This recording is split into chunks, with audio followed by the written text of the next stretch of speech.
right. Can everyone hear me okay? Yes. Loud and clear. Well, welcome into the Ryan Ripken Show. Happy Monday. Just making sure not only everyone in our studio can hear me, but all of you guys can. And you know what? It's a good day. It's a good Monday. Why? Well, if you're in Baltimore, it's another week of playoff football. And it was it's the light way to put it. It was an ass beating in Baltimore on Saturday with the Ravens advancing to face the Buffalo Bills next Sunday night up there in Buffalo. We'll get into all that and more, but we're going to wrap up this playoff weekend here that just happened. And then we're going to look ahead to, what else is in store. But before we move ahead, Qadry Ismail is supposed to join us here in a little bit to talk about some of those big plays from that Ravens victory over Pittsburgh. And then, guys, honestly, outside of one game in wild card weekend so far, they've been blowouts. Mm-hmm. And the one team right down the road from Baltimore, the Commanders, walk off, and they barely walked it off.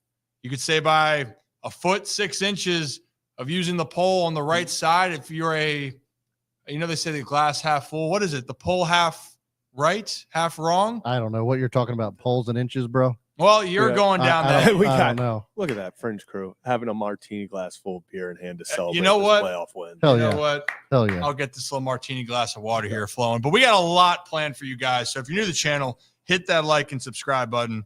Ryan Ripken Show. We're excited. We got almost a full gang in here. No Rocco. He doesn't want to show up because the Steelers lost. I will say, though, like you said about the blowouts, NFL select committee's got to do a better job. With the picking of the teams, they need more SEC teams. These teams wouldn't have been blown out if they were in the SEC. So, NFL playoff committee's got to do a better job of including the SEC. Yeah, I mean, you think Bengals over Broncos? Bama would not have let the Eagles run all over them. Yeah. That's all I'm gonna say. But what's funny of that conversation right there? This is exactly the NFL playoffs. Yeah. Every game has been a blowout except one. Yep. Mm-hmm. So I guess none of those teams should have made the playoffs then. No, never. I mean, wild cards, weekend. They knew to take super off of it. They knew it was not super. Not super. I think the NFL just knew. They looked at the matchups and they're like, this isn't very super. No. This ain't very super. Yeah. No, it was not very super. But what is very super, Zach? Is that because the Ravens won, there's a huge event happening tomorrow night over in Columbia there. And actually, you can get up and get the flag rolling. Brought to you by our friends over at M&T Bank. And look, calling all Ravens fans. It's time to show your love all for the flock tomorrow night at the M&T Bank playoff rally. So get your tail feathers to the mall in Columbia Tuesday, January 14th at 5 p.m. sharp. It's going to be live music, guest appearances, giveaways, and fun for the whole family alongside your host, yours truly, Ryan Ripken. Get all the details at MTB_Ravens on Instagram. Brought to you by our friends at M&T Bank, the official bank of your Baltimore Ravens. Giveaways while supplies last. Guys, I'm excited. I'm telling you, M&T doesn't have a more fun group of guys to work with. I'm just telling you that right now. I think they're having too much fun with the gear right now. Too much fun. Yeah. Yeah. We could take it to a whole. Looking back, trying to choke out Kevin with the flag was probably a step too far. Yeah, I can't. No violence. We're a peaceful show. I don't know. There was a lot of violence going on in the football field. Oh, there really was, and maybe that's a good way to start this off. And I mean, we're going to talk all about it. Great segue. Pat McAfee and the guys talked about it today on their show. So let's play that clip about the beatdown the Ravens put on Pittsburgh on Saturday night. His former teammate, did he play with Minka at Alabama? I believe so. I think so, yeah. Oh, that was first drive, wasn't it? That was first drive. Tough. He went hand to throat to him. I mean, that was the Baltimore Ravens they pummeled the Pittsburgh Steelers. Mm-hmm. They just met Pittsburgh on a street, maybe down there in the South Side, and just punched them right in the mouth. And then when the Steelers stood back up, they punched him in the mouth again. And then when they stood back up, they punched him in the mouth again. They just physically beat the shit out of the Pittsburgh Steelers. Tone Diggs, Minka Fitzpatrick obviously getting tossed there by Derrick Henry. I saw Bill Cowher say, it wasn't that they lost. It was how they lost, is what Bill Cowher said. And then I saw Billy Bones, and his reactions on the internet. And I think they echo a lot of Pittsburgh. Was it because it was Baltimore that just manhandled you that was the problem?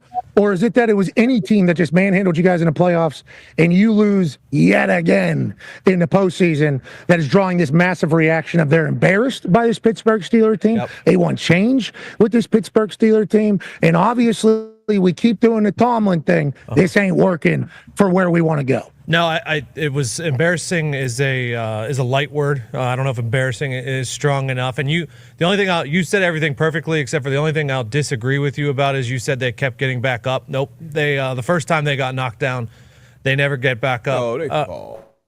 What? They fought. No, there was it didn't seem to be much fight, especially on the defensive side. There's no fight. I mean, there's no fight. Just look at the effort at some of here the players here. I mean, that put me over the edge. Right. That play right there. I mean, 2nd and 20. That's not the offense. That's not the Pittsburgh Steelers offense there. So you're hearing all of that. So you're hearing it was a complete beatdown. And if you guys watch that game, and even I'll say this, being at the Ravens-Steelers game in December, where everything was kind of, hey, the Steelers win this game, they win the division. All's on the line. And the energy in the stadium, not just from the Baltimore fan base, but from the Steelers fans at that game, was you could feel the passion and there was some nervous energy and stress. That game from the get-go on Saturday, it was lifeless from Pittsburgh. Bro, usually when you go to a Ravens game and the Steelers are in town, there's a healthy amount of Steelers fans. And you and I actually talked about this during the game that there was hardly any Steeler fans there. And if they were dead silent from the beginning. Yeah, and I mean, it's hard to get going when Pittsburgh gets the ball first. Right. What was it, 3 and out on the opening drive or whatever it was, and they punted and then right down the field. Baltimore then scores. Yeah. And then they're scoring again. And then you score before the halftime, and the Ravens are beating the Steelers, their rival, who they've struggled with. 13 rushes in a row. 21-0 at the half. Yeah. So we got someone in here that can talk about this because I'm curious from his perspective. He's been busy. Not only has he been training people over at Missile Training, he's also getting ready before the game, post-game, pre-game. A man of many talents and friend of the show, friend of the program. Let's bring on former Ravens, former Super Bowl champion, Qadry Ismail. Q. There he is. Are you exhausted from Saturday? You were busy from the get-go. I was actually. I started off my day on the air talking shop with my guy Alex Glaze and Stefan, and of course Grace Grill. But then I got an invite to sit in the seats of the luxury box for one said Commissioner Roger Goodell. So I was hobnobbing it, being one of those upper tier snobs in the suites, not worrying about the cold because we had a nice heater over our head in the outdoor portion of the seating. So that's what I was doing as I was observing the game. Well, I'm glad you were having a good time. You were staying warm.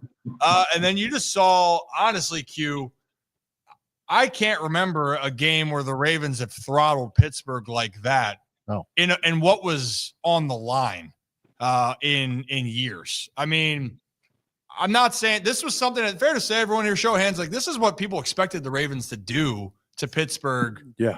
The last couple seasons. It just never happened.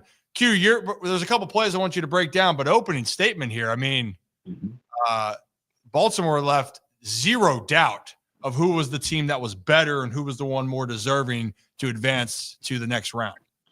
Yeah, no, I think the way you kind of felt the energy of the team and what Lamar was saying as far as being locked in, not being antsy and getting too amped up, rather than what some of the national narratives were like, oh, he's too nervous or, oh, he's not going to be able to play. It was more along the lines of, yeah, I just need to calm myself down. What I see, I'm going to see. I know how to get to it.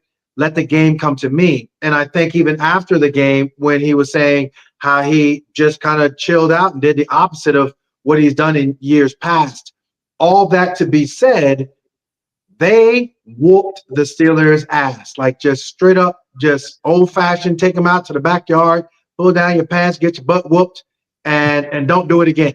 And that was what, you saw a thorough just ass whooping. I loved the way they, defense came out, set the tone. I think it was interesting how, they meaning, Mike Tomlin was like, all right, well, we want the ball, as opposed to deferring it to the second half. But I thought that was really good for the defense to kind of just get out in the field and get it out of their system and get the team to punt the ball. But my God, man, the way Todd Monken calling the game and just being very purposeful, marching the football down the field with his play calling, giving it to King Henry. Obviously, Lamar was the main piece in that first drive, just running the ball. But that was what was needed. Bully ball at its finest. It really was. Brad, you had a thought I saw? Yeah. So Q, good to see you, my man. Just from my own perspective too, and just to kind of piggyback off of what you were saying, the AFC Championship game was one of those games last year where you saw the team get away from their identity, and all they did on Saturday was lean into it overtime. And I'm just wondering if we think that this is going to be the recipe to get them to the Super Bowl. I personally do, and especially looking at this Bills game, everybody thinks that it's going to be this mano-a-mano type matchup. We've already seen them earlier this season and how they handled the rush. Their run defense is kind of middle of the pack, allowing 115 yards a game. Do you think the Bills are going to have a really hard time with the Ravens again, or do you think it's going to be closer than a lot of people might think? Yeah, see, and this is the thing. When you talk playoff football, you really throw out the regular season. You kind of want to draw upon some of the experiences of what the regular season was, but ultimately you got to throw it out the window when it comes to, all right, you really truly don't know who on the Ravens, who on the Bills are just like, I'm hurting. It's not going to be listed in the report, but I'm hurting. That guy is going to cost you, the Ravens, you, the Bills, a play. That play is going to be a big play that is going to just totally put momentum in the favor of the Bills or the Ravens. Sure, you're on the road if you're the Ravens. It's going to be crazy cold. The atmosphere is going to be just electric. I know that going up there as a player, as well as a broadcaster, was up there in the COVID year in the divisional round when Lamar had the concussion, had to leave the game and wasn't able to return. But that game, they had a small amount of fans that were allowed back into the stadium, and it was just incredible how loud it was. I can only imagine how even greater the intensity of it is going to be. Now, I just think this, one way or the other, when it comes down to it, yes, have a running game, will travel. You're going to put yourself in a position to win more times than not when you can impose your will physically at the point of attack over your opponent, especially in the playoffs. So, yes, I think that, but both teams run the ball effectively well. I think it comes down to what defender is going to punch the ball out, what defender is going to knock the ball away, and who's going to pick it up. I think it's those type of plays that's going to dictate the win or the loss. Yeah, and also tie that in here, Zach, before your next point. Baltimore ran 50 times, had 50 attempts. Now, some of them were Lamar scrambles, but still 50 rush attempts in this game. And of all the games yesterday, Q, that the winners, only one of them was a winning team actually have less yards rushing. It was the last game. It was the most competitive game of the weekend so far. Commanders, Bucks. The Buccaneers actually, and Bucky Irving as the lead rusher, they had the more presence on the ground. Every other game, Eagles outrushed the Packers. Baltimore almost dropped 300 rush yards on the Steelers. And then the Texans in that game, Joe Mixon over 100. J.K. Dobbins, I think, had 26 yards for the Chargers in the loss. Bo Nix was the leading carrier for the Broncos with 43. I think James Cook went over 100 for the Bills. So point being, Q, in the playoffs, kind of any means necessary, but running the football, a lot of these teams they want to limit mistakes. And if you got who we think in Baltimore might be the most dominant back in the backfield, you want to give that ball to number 22 early and often. Zach, go ahead. Yeah, Q, I know you're a wide receiver, so you have a soft spot for throwing the ball, but 50 rushes. And you have that one drive, 13 plays, 13 rushes, you go down and you score a touchdown. From a player's perspective, how demoralizing is it to watch the other team? Because it's one thing if they get, break open a big play, they go down on one big play, you live with that. But to kind of feel like, the Ravens have momentum and then 13 plays just really down your throat, just, hey, you were running it. We know we're running it, but you're not stopping us. What does that do to an opposing team mentally on the sideline watching this other team bully you? Yeah, and that's the word, bully. And part of it's the psychological warfare of a cold weather game. And again, I know both teams, us, them, Buffalo's going to be used to it. We're used to it. The both teams, whatever you got on Buffalo's sideline, league rules say you got to have over on the Ravens sideline. So if they got, 3 blowers to jet propane heated blowers on the sideline, the Ravens got to have 3. So the sidelines are going to be warm. It's the end game. It's I'm putting my hand in the turf and I'm going up against Daniel Falele, and now he's blowing me off the ball 3-4 yards. I mean, that's where it gets to be like, oh, I'm feeling this. Like, you're just getting worn down. And then you go to the sideline after a long drive and you're like, man, whoo, this is going to be a long day. And you're hoping that, yes, Josh Allen and company will get a big play, will score, or will have a long sustaining drive that will end in points. I mean, that's the back and forth that you're going to see. And I think, from an AFC standpoint, just no disrespect to Houston. I think, for the Houston Oilers, their defense is playing phenomenal. I think CJ Stroud, yeah, he's having his struggle moments and he's on a struggle bus. But I don't think that they are going to just sit there and be like, well, it's Kansas City. Hey, we're going to Kansas City and we're just going to suck it up and lose. I think it's a situation where for them that they feel confident they can go there, but it's going to be cold. And for, obviously for Baltimore going up to Buffalo, yeah, we've been there, done that. It's cold. Okay, let's get over it. I think that is just what it is for the AFC. I think it's going to toughen them. I think this is what it's about.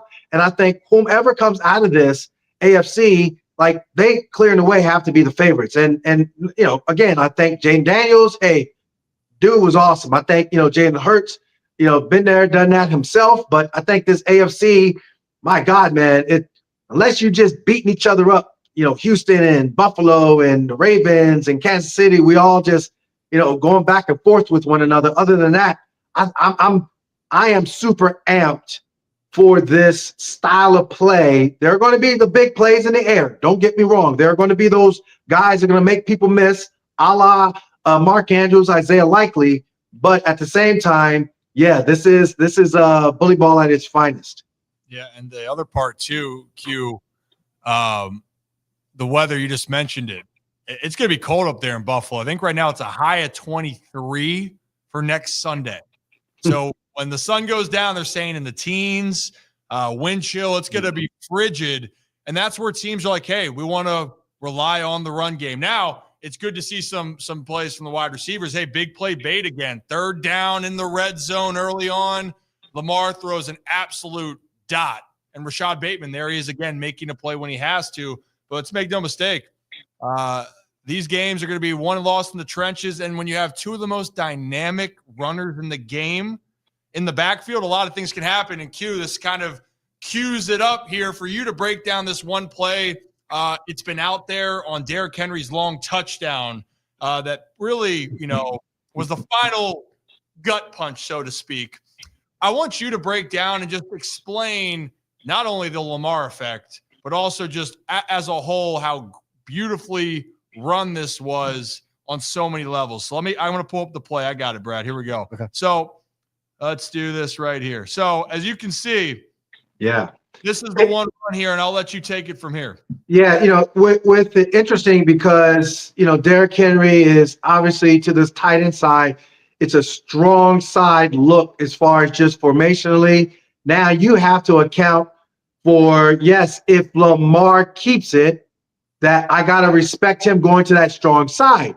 But in all intent and purposes, you see dual blocks, meaning that a double team by Faalele, of course, Linderbaum, McCary, your Mark Andrews should have got his head across the bow of the defender. Didn't get a chance to quite do that, but you do see where there's double teams, and now Lamar just flashing the ball. Middle linebacker now has to respect number 8. It looks so much like he did earlier in the game. This is where bully ball comes in, because if you're pounding them in the beginning of the game, then at the end of the game, you can then change it up slightly. You had in that first and second quarter, Lamar keeping it as well as giving it to Derrick Henry. He started giving it more to Derrick Henry. And now you go ahead and say, well, does he have it or doesn't he have it? It causes you to pause. It causes you to say, I'm just going to take a shot and think Lamar has the football. And so that's where you see the overly aggressiveness of the middle linebacker running out of his position. You see the perfection of Tyler Linderbaum getting up on the second level. And this is the beauty of the Lamar effect, because it makes your job, if you're a lineman, easier. But it also, now you got Derrick Henry, who, yes, he's just going to go ahead and take it. And you're seeing where Mark Andrews is saying to himself, okay, I might not be able to get across him, but I'm going to push him and just push him on out the play. I thought this was really excellent, because they're trying to crash down. If Lamar gets it, that's one thing. If Derrick Henry, okay, that's another thing. But you see the blocking up front. Derrick is what, maybe 10, 15 yards down the field before anybody touches him. Mm-hmm. This is just the Lamar effect right here. You got the safety, you got the corner, you got the nickel guy, you got all those guys on the outside.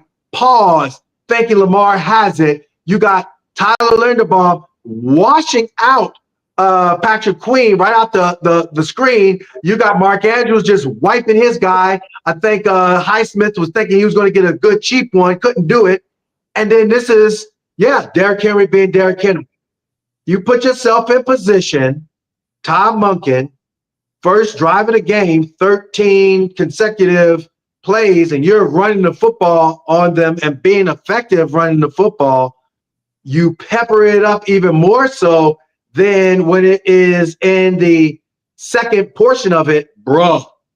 Yeah. You come out in that third, fourth quarter, and then it's like, we just going to go ahead and run this thing. And that was after Pittsburgh kind of started gathering momentum. So that was a touchdown that kind of sealed the deal. And was like, look, whatever y'all thought y'all were going to do to come back ain't happening. We're going to take this to the next level. And sure enough, they did. That was an awesome job of execution across the board. But you saw the Lamar effect when you had 3 defenders on the outside of the hash because they thought they were going to tackle Lamar. Yeah, it was crazy to me. As you were talking about that, Qadry, it reminded me of the Rams game in 2019, Lamar's first MVP season, where Eric Weddle was just like, I had no idea where the ball was going. Nobody knew where the ball was. And I think everything that you said was spot on. One thing that I think a lot of people overlook, or not overlook, but just don't talk enough about, is how well Lamar Jackson disguises that mesh point.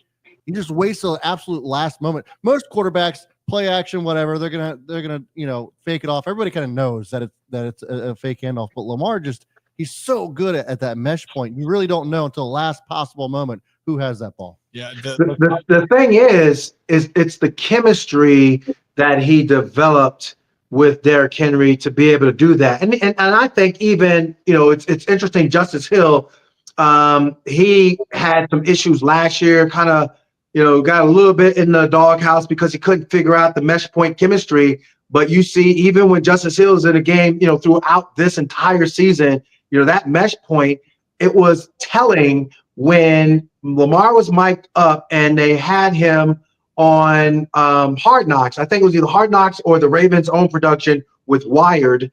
But he was talking about the gamesmanship of that mesh point and what he was doing to disrupt the players from crashing down. I think it was TJ Watt. He was disrupting him from just crashing down in on the runner or going towards him. So it's those fine details. I can't stress it enough. When you've played opponents before, they got the film and all the things.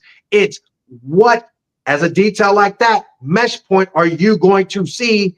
Because it could mean the difference between sealing a game like that with a big run and or you sitting back and you're on the other side of an L.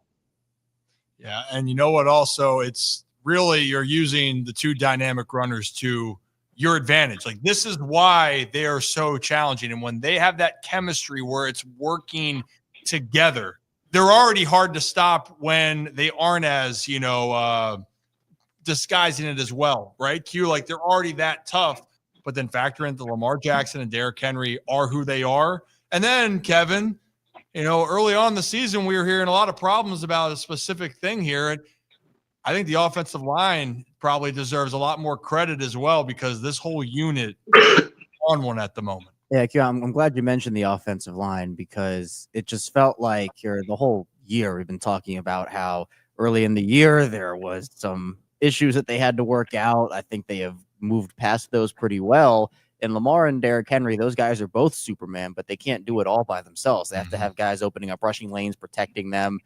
And one of the players that is getting all the praise right now after calling himself a nobody last week was Roger Rosengarten, who limited TJ Watt. In fact, just took him out of the game completely. Not a single stat recorded in this game. I know that the clip that's going viral right now was the one where Lamar does his little scramble around, finds Justice Hill, and Rosengarten is just locking up TJ Watt the whole time. Handcuffs. Yeah, there were a lot of questions about how he was going to be able to handle some of these elite pass rushers, and it's certainly been a learning experience. It wasn't perfect from the get-go, but the growth you've seen from him and just from the offensive line in general, I mean, I have to think that's a really big reason why this offense has been so dominant the entire season and been so consistent.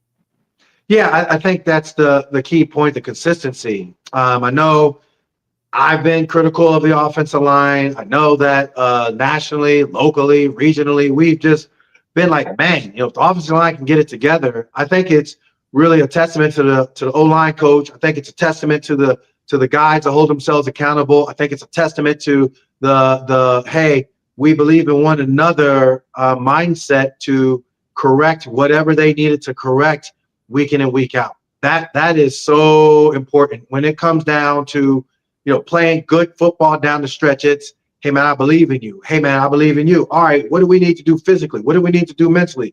That double team, Daniel Fa'alele, and you saw the way Linderbaum came off to get to Patrick Queen. Well, that's trust right there. It's one thing just to, I double team to get up on the guy, but, I'm sealing him, and Daniel getting in good with his footwork to seal and make sure that he doesn't come off.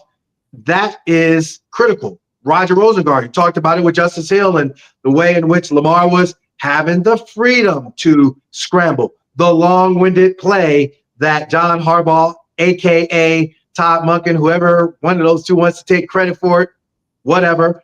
But that long-winded play, it's the first play that now it becomes the second play. And that second act, that second play is where Lamar Jackson does an amazing job. Well, you can't do an amazing job if you don't have Roger Rosengarten like locking it down on the outside. So yes, absolutely great observation.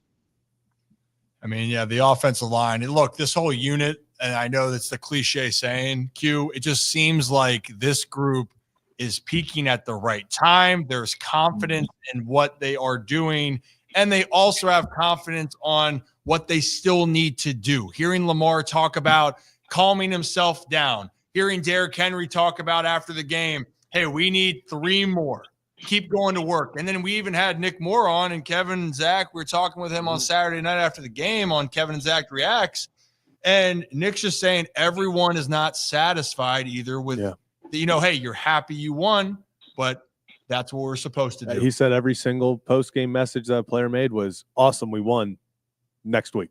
It's cool to win playoff games, but we've won playoff games here over the past few years. You got to win the big one. And there it is. So the next one, they'll have Buffalo, Q, and I know we got a lot to break down with Buffalo with you as we get closer. And then maybe also, I'll tell you what, I know Derrick Henry and the large holes, and he can be able to put a stiff arm and throw people into the ground. His top end speed and also his first step. I mean, I don't know, Kevin, we're talking about first step quickness for you to do the 40 and conditioning test. That's where it starts. I think I know a person that can help with that. Q. Yeah. So, hey, Q, remind people then what you got going on and where people can find you elsewhere. Yeah, man, it's late in the year, and we know that late in the year you get the bumps and the bruises and kind of getting tossed around a little bit, but you got to keep on moving and grooving.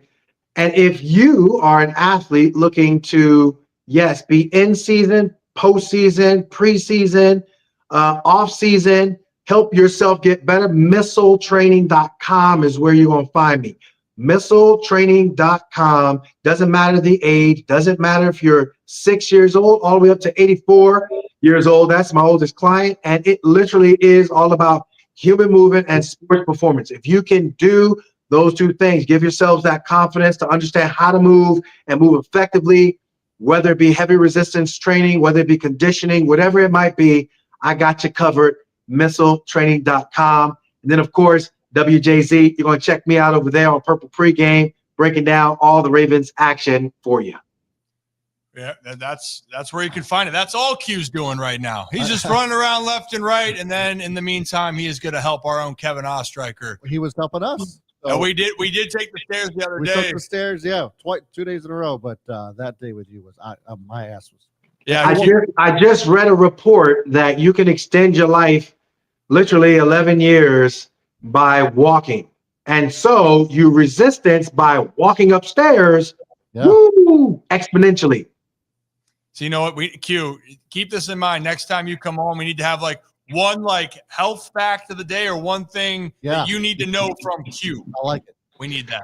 Let me go ahead and up the ante with the stairs. So you're going to walk up the stairs, do 5 tricep push-ups. So your knees are going to be bent, your hips are going to be higher than your crown of your head, and you're going to have your hands a little closer in together. You're basically going to push out 5 push-ups. The second set of stairs, or that next flight, the next flight of stairs, you're going to sprint up that one. You're going to then sprint up the next set, and then you're going to do 5 push-ups again, and then you're going to walk up. So you'll go for every 2 flights, you sprint, you got 5 push-ups, and then every flight in between for a little bit of recovery, just a little bit, you're going to go ahead and walk on up. So you'll get the heart rate going. You'll get some good movement, body weight movement, mobility, strength, and at the same time, cardiovascularly, you're going to help yourself out as well by going up the stairs. I like it. We're doing that today. We can do that today, and we can actually we'll carry Kevin on our back. There you go. What I'm hearing is that Ravens, they shouldn't be flying to Buffalo. They should be walking to Buffalo. Yeah. Chances on Sunday. That's what we're hearing. That's what it is. Yeah, Nick Moore definitely needs to. He's got to be able to be ready for the cold. But Q, appreciate you, man. We'll be back with some more. I guess Q. We figure out the name for the Q tips. I want to figure out something for the workout with Q. Q tips by Q. We got you. Like it. All right, Q. Appreciate you, man. We'll see you on Thursday. Always. See you Thursday. Thanks, Q. I love the fact also from the beginning where he just you know what, that just was an ass beating. Yeah. And it really was. And again, if you're new to the channel, hit that like and subscribe button. Ryan Ripken Show. We just were kind of breaking down this Ravens-Steelers game. We kind of previewed what could be happening or what to expect. And Buffalo, man, I'll tell you what, of all the matchups from next weekend, that one is where everybody nationally is gravitating towards, and rightfully so. And if we're even talking about through everything, I mean, the last 2-3 months, we've had this MVP conversation. Well, the 2 MVPs are facing off on top of it. It's a team sport, right? And it takes the entire unit. Baltimore's units really come together here in the second half of the season, the last 6 weeks. Ravens defense is number 1 in a lot of categories. Yeah. Coaching staff has been fantastic. Offensive line has stepped up their game. And by the way, it doesn't get old, even if it's just one game so far. I love that Derrick Henry's doing this to not the Baltimore Ravens. It's so great seeing him in the purple and black and white and not having him be the one that's throwing our players into oblivion. It was a full circle moment. It was 5 years to the day of Derrick Henry just stiff arming the Ravens 2019 year into oblivion. And a jump pass touchdown. Yeah. Jump still touchdown waiting pass. for that. Still waiting for that. So I guess we had the direct snap to Henry. So we got close enough. 25-yard direct snap I'll take. But man, the official weapon of the Baltimore Ravens has to be a belt after what I witnessed on Saturday, because it was tough to watch at some points where I never actually felt bad for the Steelers, but there were times where I was looking down there and I was like, oh, like 8 guys on the field have quit. I was just shocked at the lack of Steeler fans in the stadium. It was the least amount of Steeler fans I'd seen and I've been going to the Steeler game since I was 13 years old. It's a long time, in case anybody's counting. And I'm going to be honest, I think part of it was because I think they gave up. Yeah, I think fans gave up and the players gave up. I think that Rocco put it pretty perfectly. He's like, why would I go sit in the cold to watch the Steelers an ass whooping? beat up? Yeah, literally. Well, and the thing is, they feel like they've been seeing the same script the last 8 years. 9 years. 8 years. They're now 8 years without a playoff win. Well, I know now the big topic of conversation is, where does Tomlin go from here? The They Steelers, They already retained Steelers had for sure, but Mr. Jones over in Dallas also said he was keeping Mike McCarthy, and then decided he wasn't going to keep Mike McCarthy. So I think Jerry Jones was just being a dick. Honestly. Yeah, I don't think he was ever keeping him. I just but don't my think point he wanted is that Mike Tomlin does have a no trade clause in his contract. He could be the one that makes that decision. You just never know. What they really need is a philosophical change offensively. Yes. And because there's been even other reports when you've actually heard them talk, what Pittsburgh does so well to stay in games is that they usually don't beat themselves. If they stay in the fight long enough and it's ugly, they thrive when it's ugly. But if you have to get into these types of shootouts, which, hey, fair enough, there was 2 games this year where they actually were putting up a ton of points, right? And in this case, that Bengals game where they played, Russell was cooking and did well. The Jets, they put on a barrage of points later on. So they've had moments. The Commanders game was the other one where they were able to come back. But also in those moments, those other teams gave them opportunities outside of it. And then once they had to face some of the more top-tier defenses, and you had to put up or shut up, Pittsburgh closed the season the last 6 games not scoring more than 20 points, right? I got to look at that exactly. I don't think that they did down the stretch. I think Jabo put it here pretty well too. They actually need a real quarterback. I think since 2015 was on the backside of Ben Roethlisberger's career. He just wasn't playing well. Then since 2020, it's just this carousel of quarterbacks that just weren't good, and so. I actually mentioned this to you, Rip, on Saturday. We were just talking about Mike Tomlin in general, and I was just saying this isn't an indictment on Mike Tomlin, I don't think. I think this is more of an indictment on who they're choosing in the draft, that the front office, the decisions that are being made on personnel. I think it's very much a talent issue, not a coaching issue. I agree with that part. I think it's become more predictable for Pittsburgh offensively, and the consensus is that they've had the most turnover at the most important position in the game, and that's quarterback. Yeah. They haven't, since Ben has retired. I can't name all the, maybe I can. Mason Rudolph, Duck Hodges, Kenny Pickett, Justin Fields, Mitch Trubisky, and now Russell Wilson. Are those the 6? Are we missing Justin one? Fields. I said Fields. Okay. I'm thinking there's like one more. So here's the point. The one that you want to see what's going to happen you don't know fully, but you can have an idea, is Justin Fields, because he's still so young. But then even if you're going to commit to Justin for another year, you better hope that that's going to work out, because now this year's gone. It's 1 year removed. And outside of George Pickens on the offensive side, they don't utilize their pass game as well as they could. Well, they don't have one. I mean, that's Pickens. Calvin Austin's a dude. Calvin Austin's good. Yeah. But other than that, I mean, Freiermuth is okay-ish, and depending on who you ask. Depending on who you ask. But they have no one else. Bodied by a lot of 5'8" safeties for a start. I will be on this hill forever. They should trade for Kyler. I've said that for. They should, but they're not. Who knows if he's even available? But that would be the move. Well, because Darnold is the big free agent this year. The offensive line has been a big problem too. The rush, and this is nothing against Najee Harris, because I think he could be a stud if he was on a different team. But they don't have an offensive line. Even Russell Wilson's just running for his life, and he doesn't run like he used to. Here's this little fun fact for you guys for talking about rushing. Najee Harris had a stretch of 3 games, week 6 to 8, where he rushed for 106, 102, 114. Outside of that, then, the highest rusher that a Steeler had in a game, this is the most that they had in a game, was 75 yards. So, and I'm not saying, okay, it's a long season, but, think about that. Yeah. Look how much Derrick Henry's impact is on the game right now. If you can't establish the run, you're done. They had so many. This game against Cincinnati, Najee was their leading rusher, 36 yards against the Bengals. Yeah. The game against the Eagles, Najee Harris had 14 yards on the ground. 53 against Cleveland. They have games earlier, 42 against Dallas, 55 against Indianapolis. And you guys want to guess what's all in common? They lost all those games. Mm-hmm.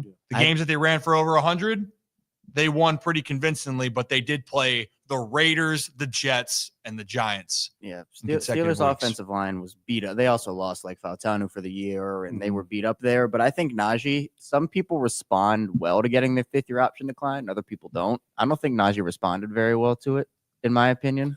I think even last year, Warren. even last year though, since Najee's been in the league, he's been a great back. He's for got a 1,000 yards every year, He- which he- is the Yeah, craziest. that's my point. He's a very. But that's the thing. He's kinda earned, wild. How about this? he's earned every yard that he's got. Literally. He literally has. I would say. Literally. I think the other point here, Kev, and I think it's fair to say, you're talking about weapons on the Steelers side of the ball. If they want to play bully ball, they don't either have the offensive line or they don't have the structure to play bully ball. They don't. They want to, but they don't.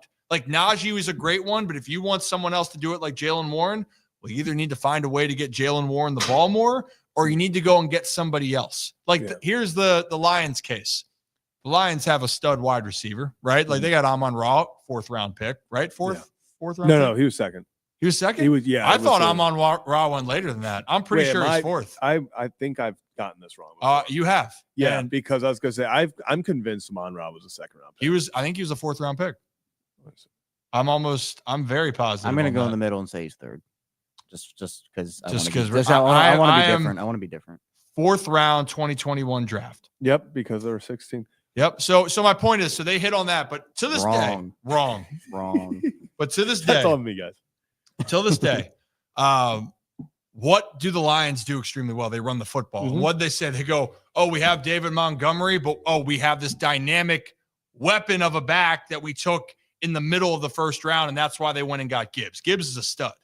They've identified that this is our style of offense. And then, yes, they were evolving past that. Pittsburgh hasn't even gotten to the first step. You just got to figure out what you want to do. They are winning despite not having a full identity. Their identity is winning ugly games. Their biggest issue with Pittsburgh is their front office and coaching staff is not when you put them together, it's not good for business because, like Brad's brought up, the general manager, the front office has not put a good enough product out there to put the Steelers in a position to have immense success. But then you have Tomlin, who is getting the most out of the this talent. Yes. underwhelming Yeah. team. So you're going to sit at 9-8, 10-7 every single year. And then you're setting up now because you've outcoached your, opponent. You've gotten the most out of these players. You're now sitting once again with the 21st pick. You're back end of the 1st. It's not like you have 1 or 2 of those years where, the Ravens, when Lamar went out, when they early in the 10 years ago now with Ronnie Stanley, when Flacco went out, they had those years drafting at the top, the few of them, but you hit on those. You get guys like Kyle Hamilton at 14, like Ronnie Stanley. They haven't had the opportunity to get those top guys. And if you're not going to get those opportunities to go get the guy in a draft, you have to do what the Ravens did or what some of these teams and hope you hit on a late 1st round guy like Lamar Jackson, like these other guys who have gone in the 2nd and 3rd rounds to Jalen Hurts. It's going to be one of those things where when they have opportunities, the front office has to step up. They got to step up and they got to help develop then. You got to figure out what's our identity going to be. And that's why I brought up the Lions. They said, we're redoing this. And you remember a lot of people weren't sure if Jared Goff was just going to be done. Yeah, he was supposed to be throw in bridge quarterback, right? They said, okay, what's our identity? Whoever our quarterback is, we got to get better at trying to run the football. And because that they created that identity first, their offense has evolved. Their skill position players have been added. For Pittsburgh, they have a great organizational infrastructure, but just like you see with any development of your players moving forward, you got to have that plan in place. And right now for Pittsburgh, they don't have that plan in place because they don't either have the quarterback or they don't have the players around whatever player they're going to bring in to have continued success. And we could talk about this for a long time. And I'll end it off by saying that, there are a lot of Steelers fans that are on the fire Mike Tomlin train. I saw Pat Frymuth endorse Mike Tomlin, and I think the Barstool Yinzers account said, breaking news, school kids, Dak's teacher that assigns no homework or whatever it was. But Jared Bailey put out this tweet that said, since Mike Tomlin's last playoff win, Dan Quinn took the Falcons to the Super Bowl. Dan Quinn was fired by the Falcons. Dan Quinn spent 3 years as the Cowboys defensive coordinator. Dan Quinn got hired by the Commanders, and Dan Quinn took the Commanders to the playoffs and won a playoff game. And on top of that, also, Jared put out another thing. Since Mike Tomlin's last playoff win, Mike McCarthy was fired by the Packers. Mike McCarthy took a year off. Mike McCarthy led the Cowboys to 3 straight years and won a playoff game in the playoffs, and Mike McCarthy was let go by the Cowboys. So it's been a while, and usually coaches do not get that long of a runway. Well, that's just because of the Roonies. I mean, the Steelers are the only team. They've had three head coaches in the last It's like 60 years or some shit. It's up there. 60. And again, I agree. Continuity does matter, but I think we're talking about. I think this is, if you guys agree with this, I keep saying it. Pittsburgh finds a way to be contending to the playoffs, but they have not been contenders for a Super Bowl in over 10 years. They have an extremely high floor and extremely low ceiling. There you go. What it comes down to. When I move, plus, hey, Russ wants to be a member of the Steelers. Hashtag extend Russell Wilson 10-year deal. I tweeted that out randomly after he Ardarius Washington dropped that one interception that ended up helping the Ravens. And George Pickens had one-on-one with what looked like an opportunity on the sideline, and he threw into quadruple coverage. I just had to put out the hashtag extend Russell Wilson. Yeah. I will say this. I understand that the Steelers have always been able to find ways to compete in our lifetime, but the Chuck Noll years after the Super Bowl runs was bad. Yeah. He was bad for almost 15 years before Bill Cowher eventually came in 91 and then started to turn things around. And obviously they went Super Bowl and got lost to the Cowboys, and then they were like contenders again. But like I feel as though sometimes it seems like the Rooney family will take a little bit too long to make a move. I'm not saying that they're there yet, but 10 years without a playoff win starts to make you ask questions. It changes a lot, and especially the AFC North is going to continue to be competitive for as long as Lamar Jackson, Joe Burrow are still there. And in the AFC, I mean, it's not going to get any easier with Josh Allen, Patrick Mahomes. And we're saying quarterbacks, why? Well, look who is still in this dance right now. Patrick Mahomes, Lamar Jackson, Josh Allen. Yeah, Burrow and the Bengals aren't here, but they'll be back.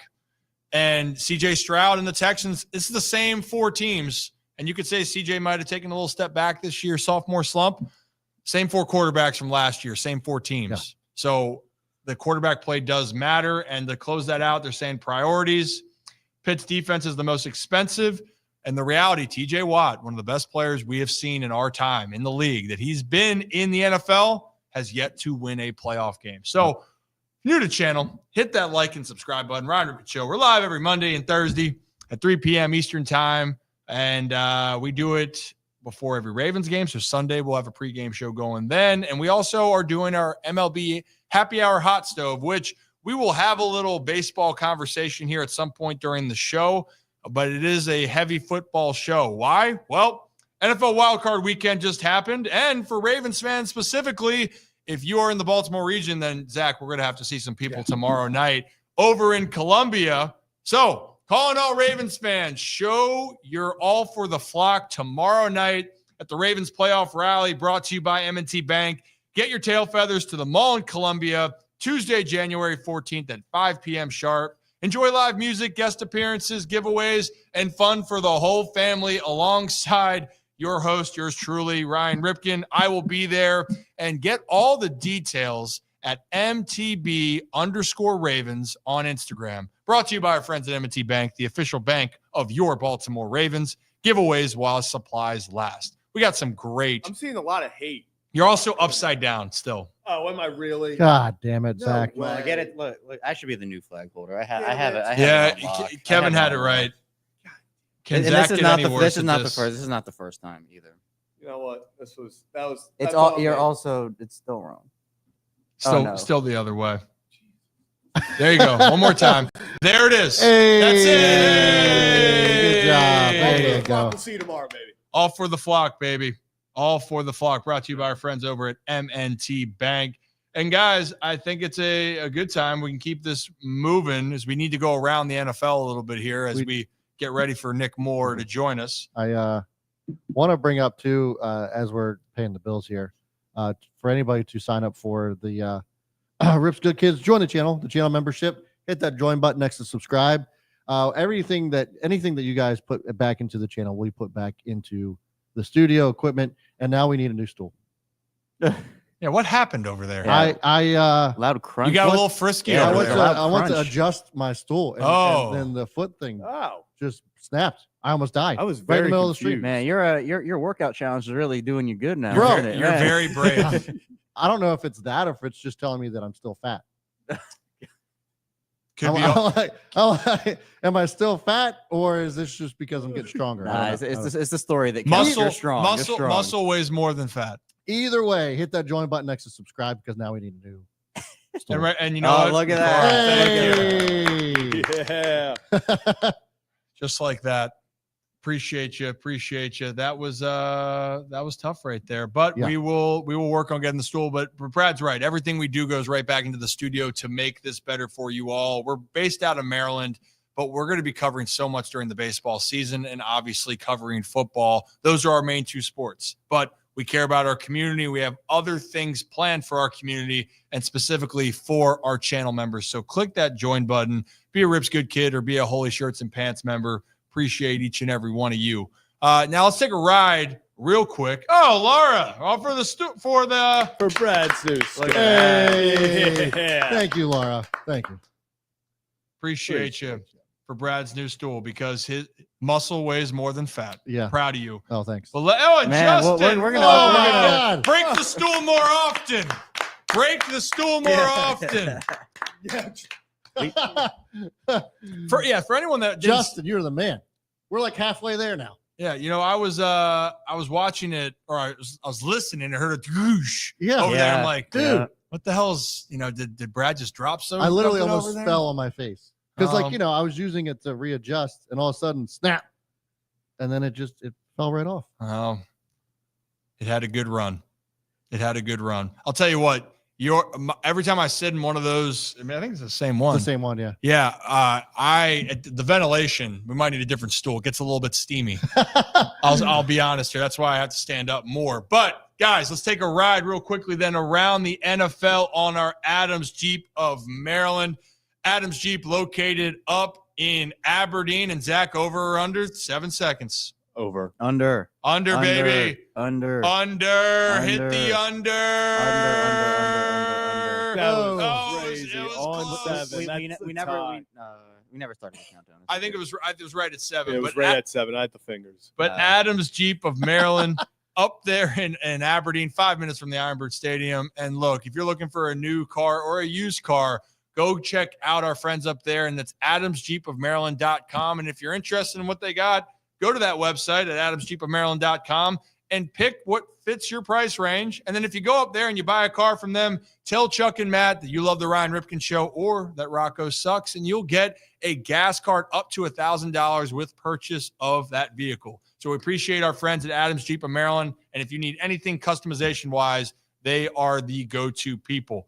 Appreciate you guys, and tell Chuck and Matt we say hello up there. Now, guys, I think we got to show some love down to the team that's south of here. And I guess technically they're still in Maryland. The other team that's technically in Maryland, but they're considered Washington, the Commanders. Yeah. How about the turnaround for the Commanders, man? They're playing with house money from the start, But then you go down to Tampa Bay, win a playoff game on a doink. So luck's on your side. That's what I was trying to make the poll conversation. Like, it could have gone 6 more inches to the right and it's knocking off the pole and this game's going to overtime. But instead, it's got the right bounce, hits in, and the Commanders now are going to Detroit with nothing to lose. Went from an organization that changed ownership, had questions if Dan Quinn could be the coach before the season. Yeah. And then how well is Jaden Daniels going to progress? Like, oh, how good is he going to be? He had some moments in his college career. Oh, everyone does. Heisman winners, right? How do they translate to the pros? Well, Jaden Daniels is sensational, guys. He is phenomenal. And to say that they have over-exceeded all expectations is an understatement. And now they have a chance to see how long that this ride goes. And Jaden Daniels and the Commanders, I believe, are going to be very good for a while. But I want to play this one clip for you guys. And it was Colin Cowherd was just talking about how impressive the Commanders have been, but specifically how impressive Jaden Daniels has been, that he made some very lofty comparisons to 2 of the current quarterback greats. So let's play that clip for you guys right now. Lamar plus Mahomes. That's what I would do. I would look at Jaden Daniels and the Philadelphia roster. Remember, this is the worst roster Jaden Daniels going to have. They got cap space, and they're not paying that kid for 4 years. And he, at least as a rookie, he moves better than Mahomes and throws better than Lamar as a rookie. His poise in the fourth quarter doesn't make sense. I got records in front of me that he set.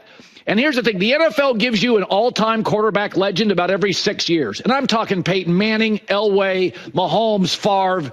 You know, I'm talking the best of the best, Brady. You get a legend every 6 years.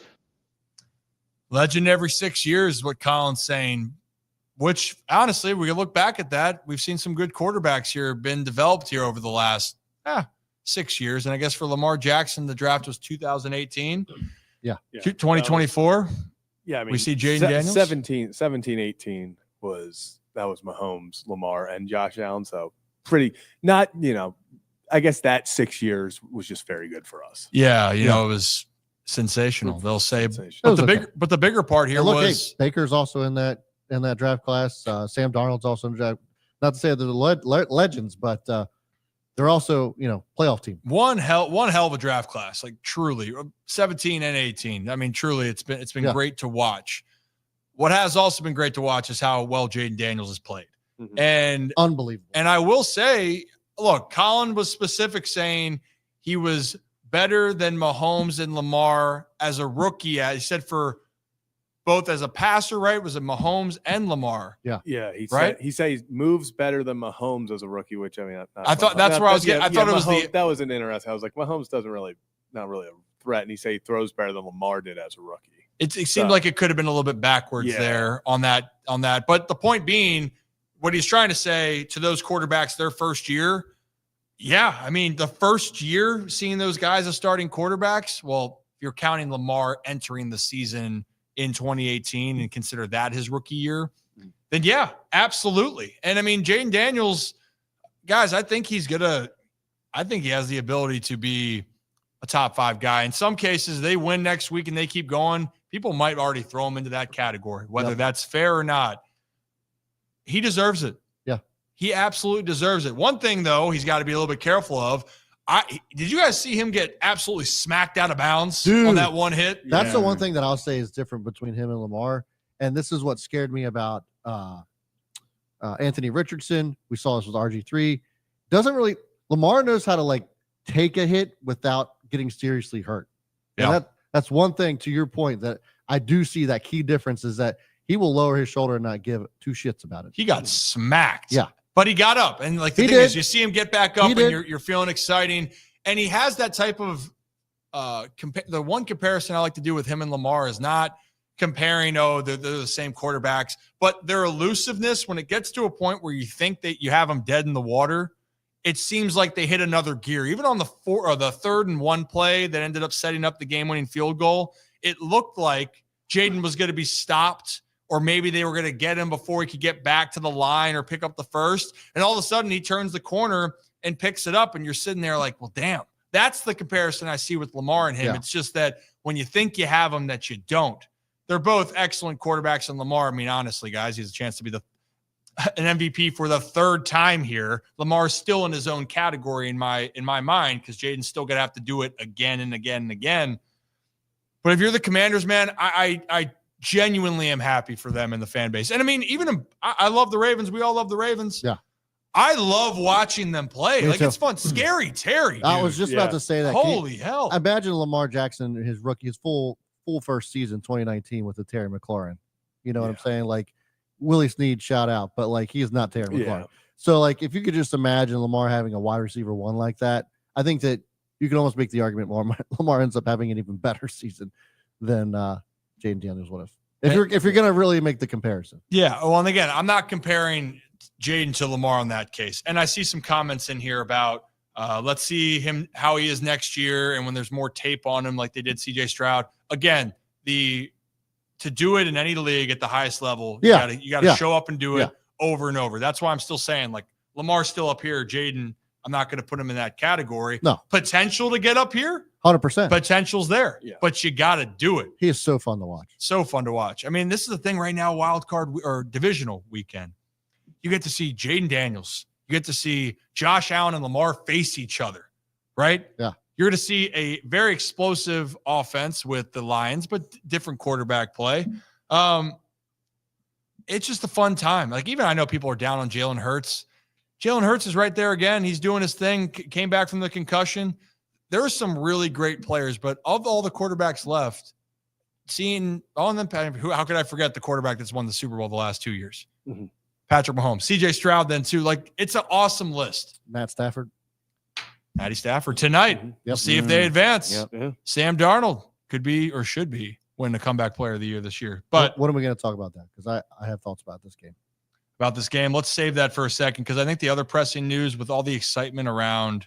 Well, do we want to do it because it's the final game of the weekend? Yeah, let's do it. So, Rams, Vikings had to get moved. By the way, continued prayers for everyone out in California. Yes. And seeing, I don't know if you guys have seen even somewhere like the higher profile people talk about it because like JJ Redick, for instance. And the only reason I bring that up is JJ was very emotional talking about a place that he was renting and the community and how sad that was. Now imagine seeing that and all of the thousands and thousands of people that don't get to be on the platform to be able to explain how devastating this is. Yeah. So I wanted to point that out there.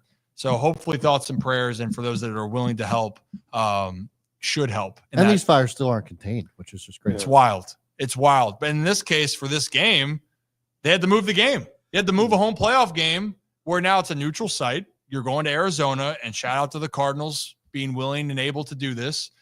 That kind of, for me, changes the dynamics a little bit of this game. It's not going to be a quote-unquote home field advantage. It really is going to be who's going to be. It's sold out, though. It should be sold out. It's a playoff game. I'm just saying like even with moving it with 6 days notice, it's sold out. And the way that we saw the ownership kind of really help out with this whole thing has been awesome too. For them to offer it first thing and then to provide the resources, they shipped over paint from Mississippi to be able to paint the field. It's just to make that all happen in 6 days is truly, truly amazing. I mean, they got a lot of people that are willing to help, a lot of resources, and it should be one hell of a game. And honestly, for those that are wondering, well, wait a minute, look at the records. The Vikings should be the better team. The Vikings during the season lost 2 games, guys. They lost in back-to-back games. They lost to Detroit in a gut-wrenching loss, but hell of a game. And then they had to follow it up and go on the road that Thursday and go and play the Rams in LA, which then they lost to. And now if you look ahead what happened in the final week of the regular season, Vikings lost again to the Lions. So if history repeats itself, the Vikings have I was curious if that's like the first time in NFL history where their only losses are to the same team twice. Yeah.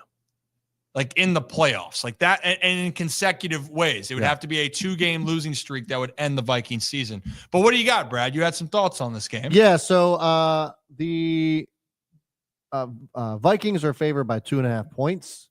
I'm taking the Rams for everything that we just talked about. For the city, for they're playing for the city, there's something to be said that you can't quantify, and that's why I think the Rams take this game. I think looking at the points over 47.5, I'm going the over on that too. I think it's going to be a shootout. I just think the Rams win this game, and I think they win it pretty convincingly. Man, convincingly, I don't know. I do think you're exactly on the point of there's things that you can't always explain, and there's also how you match up. And I think it's both in the Rams' favor in that case. I think the Vikings are the better team, but I think the Rams match up well against them. Yeah. And they are playing for something that's more than just trying to chase another Lombardi. So right now, as it currently stands, and we'll actually take a look at the rest of the lines here, brought to you by Hollywood Casino at Charlestown Races in West Virginia. Nice. Our friends up there, we got an event going up there January 31st, by the way. So you guys stay tuned. We're going to be doing a show up there in West Virginia, hour from Owens Mills, hour and 15 from Baltimore. Come and see us on January 31st there as ESPN Bet is being put in as the sportsbook with a few guests that are going to be there that we're going to have the chance to sit down and chat with. So we appreciate our friends at Hollywood Casino at Charlestown Races in West Virginia. Beautiful. You almost forgot about it that time. No, I was trying to think about how I should do it, Yeah. Well, I missed Brad. I miss your harmonies. I do miss Listen, but I'm he's been under battling. the weather right now. Yeah. It would sound like a 12-year-old boy going through puberty. The voice cracking is. I can't believe my voice hasn't cracked this whole show yet. Not gonna Yeah. Good lie. on you. Good on you. Yeah, good for you, man. Good for you. Vikings, though, guess good for them. They are favored by 2.5 in this game. And the only game so far where a home team was a dog, it was the Texans game. They were dogs against the Chargers, and they ended up winning by about 20. Now that was Beat that ass. an awful game by Herbert. What do you guys got over there for tonight's game? Vikings, Rams. I'm gonna go. I think the Vikings. Yeah. I just think the Vikings are, like you said, it's tough. Like you went from being the 1 seed to now you're on the road. You had your opportunity. I think they're playing pissed off. I like what the Vikings are doing right now. Yeah. I'll take the Vikings too. I just, man, I think it's gonna be close though. I feel like it's gonna be. I'm gonna go because did you say over under? I know you said 2. Over-under's 47.5. 47.5. I'd go under. You're gonna go under. I'm gonna go under. Wow. I'm gonna go under. The one thing, and like I said, that the trend has been running the ball in the playoffs. All the games except last night's game between the Commanders and the Bucks Which was the most entertaining game. was the most entertaining game. All the other ones, the team that ran the ball the best, they won the game.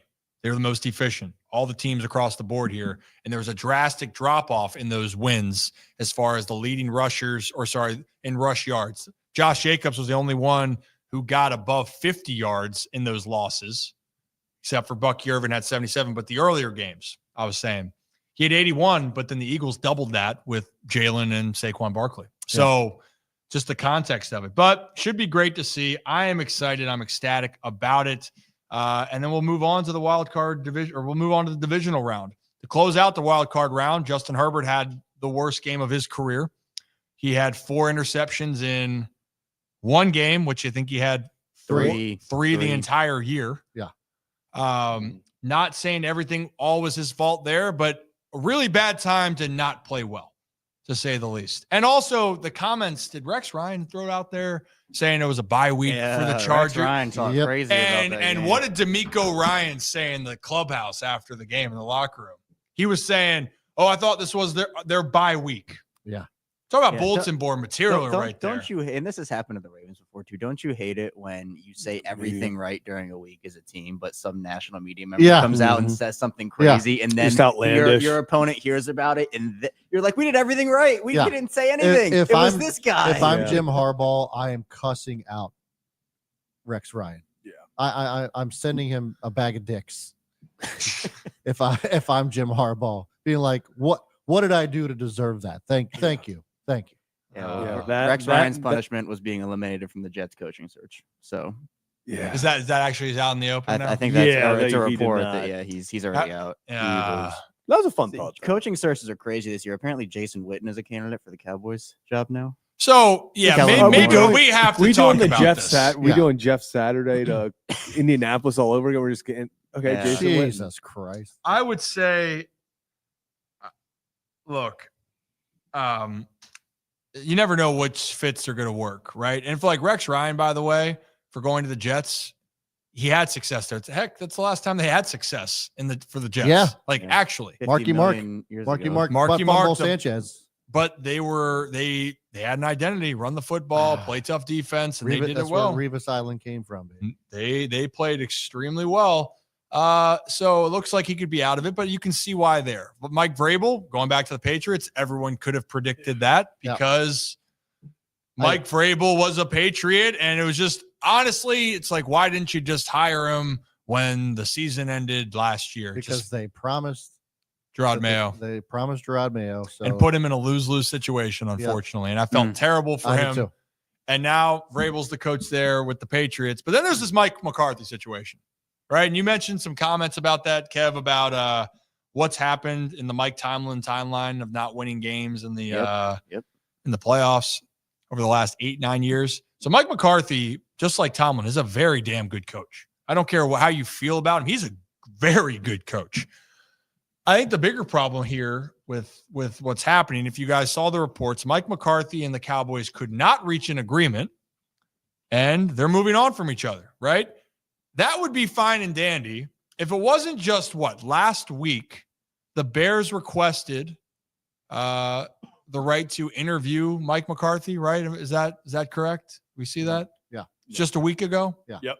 And all of a sudden, the Cowboys said no. So you kind of feel like, that should kind of be a telling sign that, I would think things are going to work out. Clearly things fell through, and now you're kind of wondering, what is Dallas's plan? What is Dallas's move? Right. And I don't want to put all the blame and say that all on Jerry just yet, because if you come to a disagreement, I get it. But I think there's a lot more problems. That's just a microcosm of what has been kind of continued to go wrong for the Dallas Cowboys right now. Because that's the other headline of this, is that Mike McCarthy is out of his job. So that's another opening. And I don't know if Mike McCarthy, I think a lot of teams would want Mike McCarthy right now, but does that change teams' perspectives? And I mean, no coaches have really, there's a lot of openings still. The Bears are still open. The only Cowboys, one that's gone is the Patriots filled theirs yesterday, and then the Cowboys, Raiders are still open. Yeah, the Cowboys open today, so we're back at, how many openings? 6. Yeah, so it's going to be very interesting. I think the carousel this year, it's going to be interesting mostly to see with Ben Johnson, because if the Lions do, let's say, go to the Super Bowl, whatever it may be, is it going to be like Mike McDonald last year, where there were teams who were like, hey, we don't care that he's going to the Super Bowl, whatever. We're going to wait. Like Seattle made it very apparent. They're like, we'll wait this out. So do you see, I know the Bears are interested in him. You see a lot of connections. Apparently there's rumors that Ben Johnson really likes the Raiders. Probably mostly just a Brady thing, but I think that's where, like, we talk about the dominoes in the MLB offseason. Every team's going to want Ben Johnson. I think there's going to be 3 or 4 teams that hold out on taking guys until Ben makes a decision. Yeah. And then you're going to see the rest kind of unfold. I agree. Yeah. Does Tom Brady just start coaching? No. He needs to get out of the broadcast. He would have to divest from the Raiders. He needs to. Well, would he have to if he? Yeah, you can't coach the Cowboys and be a. Coach the Raiders. He's not coaching. Yeah. I know he's not. I was just curious, but yes, Tom's in it. I feel like, honestly, because Tom seems like he wants to be involved on the ownership side more and more with the Raiders, it feels like maybe his broadcasting career will eventually. Well, he sucks at broadcasting. I would love to see. I think in moments where he gets off script with it is the best moments that come out for him, but he is still very, very polished on. He's robotic. But that's more of like the answers you give to the media. Yeah. That's the bigger part. You'd love for him to just be like, yeah, this play happened, blah, blah, blah, this pissed me off. Like that would be, he's being careful, which I understand, but he's in a weird position. But anyway, no one's in a more strange position than I guess it's now a good position for Mike McCarthy to finish that. But if you're a Cowboys fan, it's a strange position. Like, how do you feel right now? You feel like what is happening over there? Man, is it the same thing? It's a rough It's the same day thing. over It there. fell. I just had it sitting on this chair, the other chair. I And it thought fell on the floor. something else broke. Man. No, that's my bad. Well, a lot of things are happening But behind there. if you're a Cowboys fan, Same as always. are you? I mean, for the relieved? last Are 30 you- years, it's just been like, I dick just don't teasing think all it's the way just- around. It's just Also, gonna be at Dak the still point- sucks. Yeah, but that's like who wants to go to the Cowboys right now? Who would want to go to that position? Not It's me. got to be, I've heard people talk about Bill Belichick of like, oh, if he would have known that the job was off, on the table, he would have stayed. Honestly, like Bill's the guy that I would have been like, okay, that makes sense. Everyone else, I don't know why the hell you would get involved there. Bill seemed like the only guy who would maybe have enough of with everything around him that he could tell Jerry to kind of F off at times. Well, I think he's the only guy. There's apparently like talk as far as back channels were concerned about Belichick going to.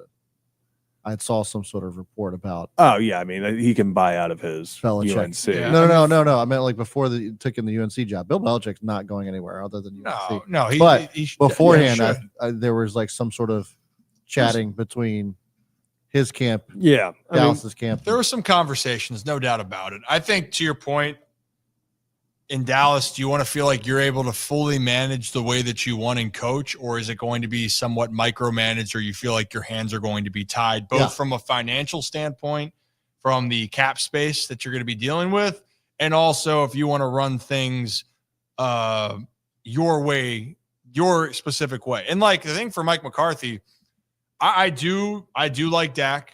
I think that Dak, I think it's a lot more hate than he should. I'm not saying that Dak's up here as a top 5 quarterback. I think Dak, when he's playing well, is in that top 10 to top 12 range, or you can say that peak year he can get up into the top 7, right? But from the start, their management before the season put them in a tough position. You paid guys, you didn't upgrade on certain spots, you fell behind. But then the sign for me of a coach, and this is what you want in a locker room or with the team, they didn't give up. The team kept fighting. They had a chance to beat the Bengals, could have beaten the Bengals. They beat the Commanders in Washington. Now, they did get their ass beat by the Eagles and whatnot, but the fight was in this team. The players didn't quit on them. And then the other thing, Cooper Rush being sat the final game for hitting an incentive. Yep. I know they say they're looking at Trey Lance, but like if you're Cooper Rush and you did everything, this is why you signed this deal. Yeah, I think you owe it to Cooper Rush. It's a huge fuck. If for context, Cooper Rush was sat out the last game. And had he started, he would have gotten $500,000 in incentive money. It was a snap. He needed to play a percentage of the snaps. And Jerry Jones sat his ass. That just, to me, that's a microcosm of what the Dallas Cowboys is as an organization. And you can have whatever opinions you want about Jerry Jones, but to me, that just tells you what kind of character that guy is. Yeah. Well, and look, he's done a lot of great things, but as far as having too much control in what's happening, I think the Cowboys. That's just a shit move, though. Like that's like. Well, the only thing is, I'm saying I'm not going to jump into this whole thing of like, well, maybe there's some other parts into this, but from the optics standpoint, it looks awful. Like it's just awful. Look at what the Bucs did for Mike Evans. Oh, he needs 6 more yards, 5 more yards. Cooper Rush's incentive, and then play Trey Lance. Yeah. Why couldn't you do that? Nobody can answer Jerry's that. world. Right. It's bullshit. It is. And right now, the Cowboys, the Cowboys, some people you could say they're a little bit ahead of the Giants, but the Giants are going to have a high draft pick and they can try to figure out what the next move. Now, the Giants did retain their coaches. That can be for a different discussion. But and GM, who is also under fire. Yeah, I would say that's more under fire than the Cowboys when you tell that player that they'll be moving on. They'll be finding your replacement the second they can. Jesus, because of money issue. Like that's just. Those are things you never want. First off, when it gets leaked out, just like the whole Saquon Barkley, letting him walk, it just looks bad. Then on this case, it's just people, how you handle your business is so important.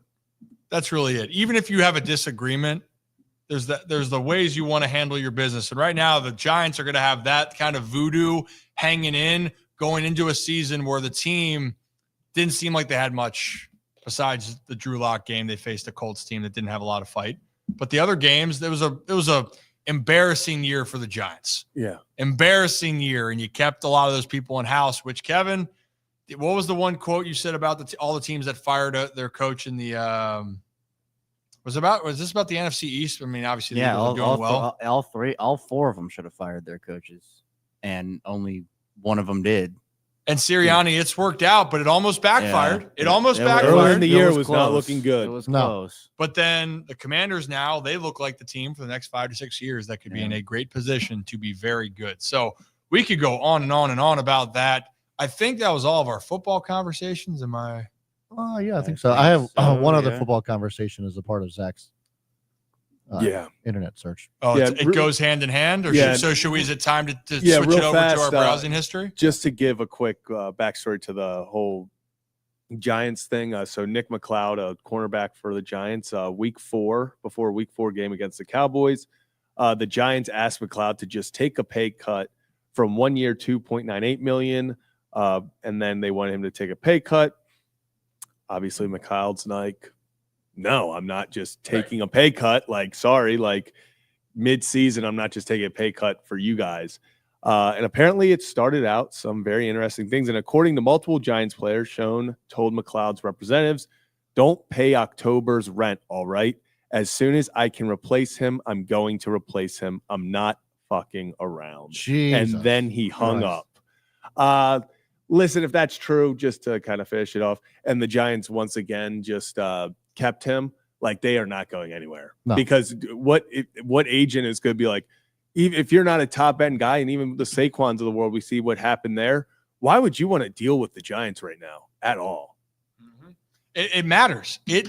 Look, how your organization is run from top to bottom is going to, and how you treat your individuals through good or bad is going to dictate what happens. It's the same thing with any company. Yeah. Like any job that you have, if you work at a place and you have to leave because things don't work out, you would love the conversation to be, I'm disappointed I left, but like I have all love there. They treated me well. They treated me right. Yep. If that happens, it's the same thing like I looked at with my career at the Nationals and the minors. Like I was injured a lot. I didn't play well when it happened. And then they let me go. And I was disappointed just because I wish that I had stayed healthier and I wish I played better, but they treated me so well. Yeah. You know, like the people there treated me so well. Yeah, I love the people there. Like that's what you want. Right now, it seems like a lot of people are going to be, seems like there's going to be some people that are soured around these two teams. Yeah.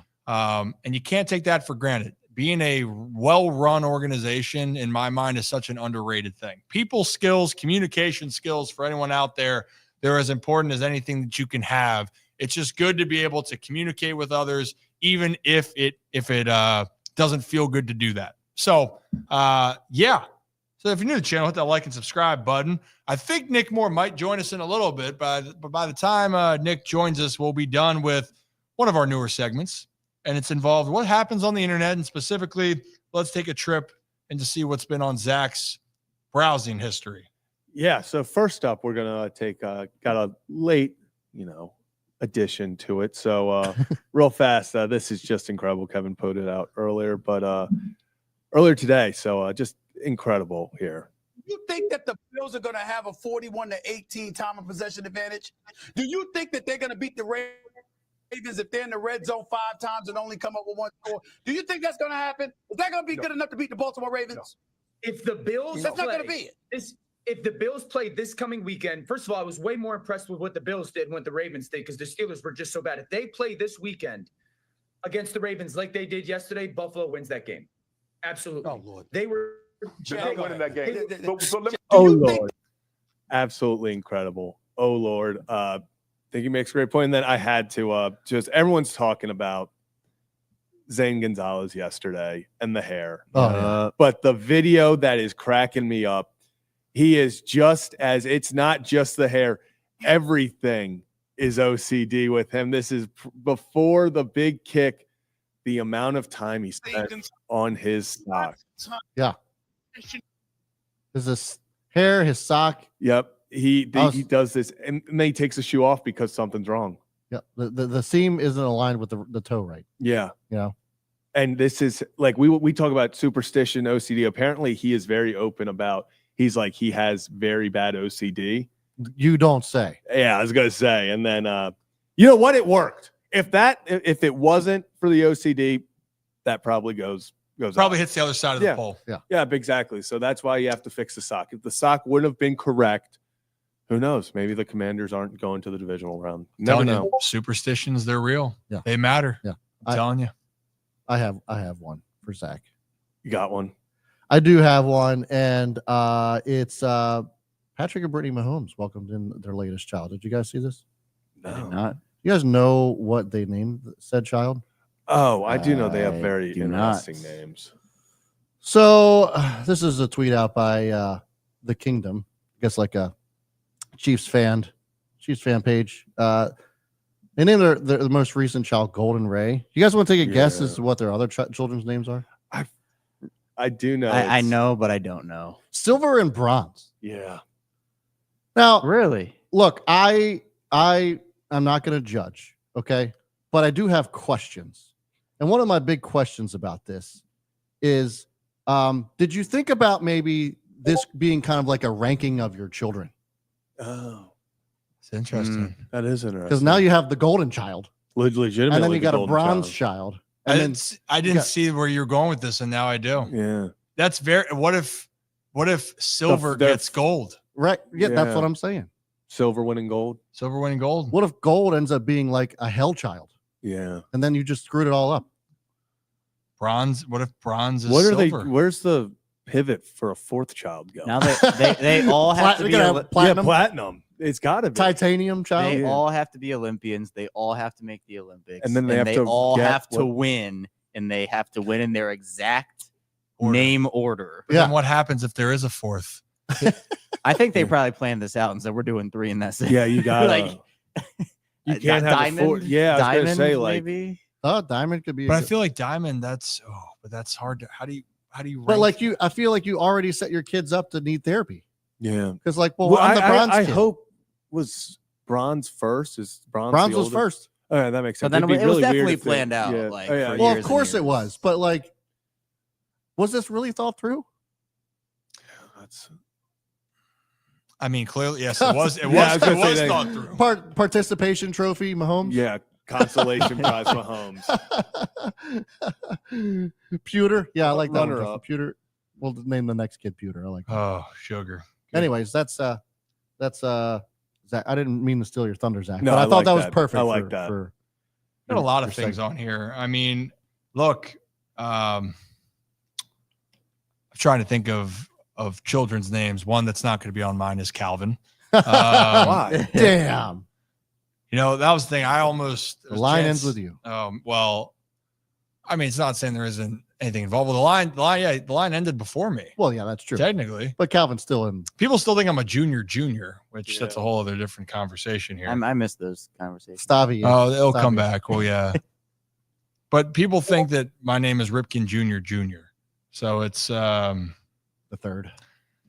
oh man. I'm glad I'm not. But if you're new to the channel, hit that like and subscribe button. Ryan Ripken Show. We do this live every Monday and Thursday at 3 p.m. Eastern time. And we do it live when the Ravens are playing. So for the Ravens on Sunday, we'll have a live pregame show. And on top of it, we are still doing our happy hour hot stove. Yeah, we're Talking MLB here, and can't wait to do more and more information talking about all that. I know we want to talk a little bit about the 2 baseball news that I think is relevant to right now, and I'm trying to figure out what is going on with it's not One- going to happen today.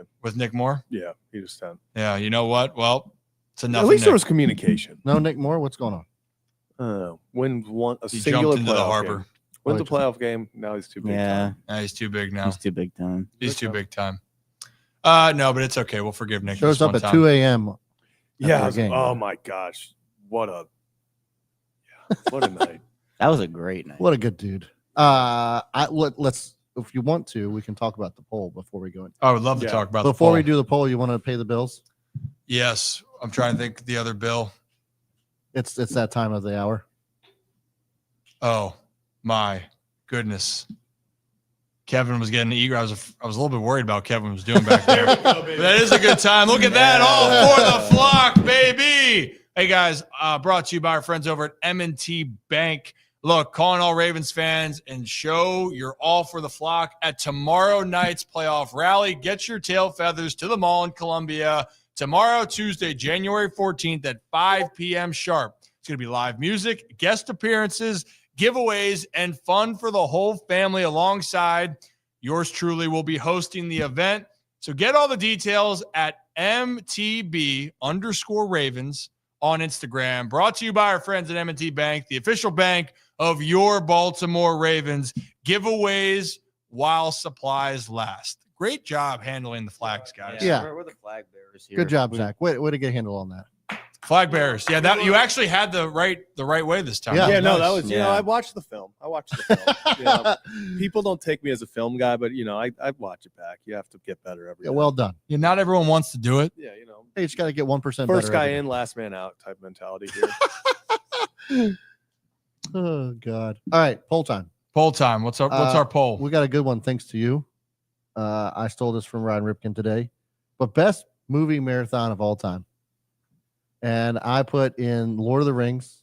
It's got to be up there as an all-timer. Star Wars, of course.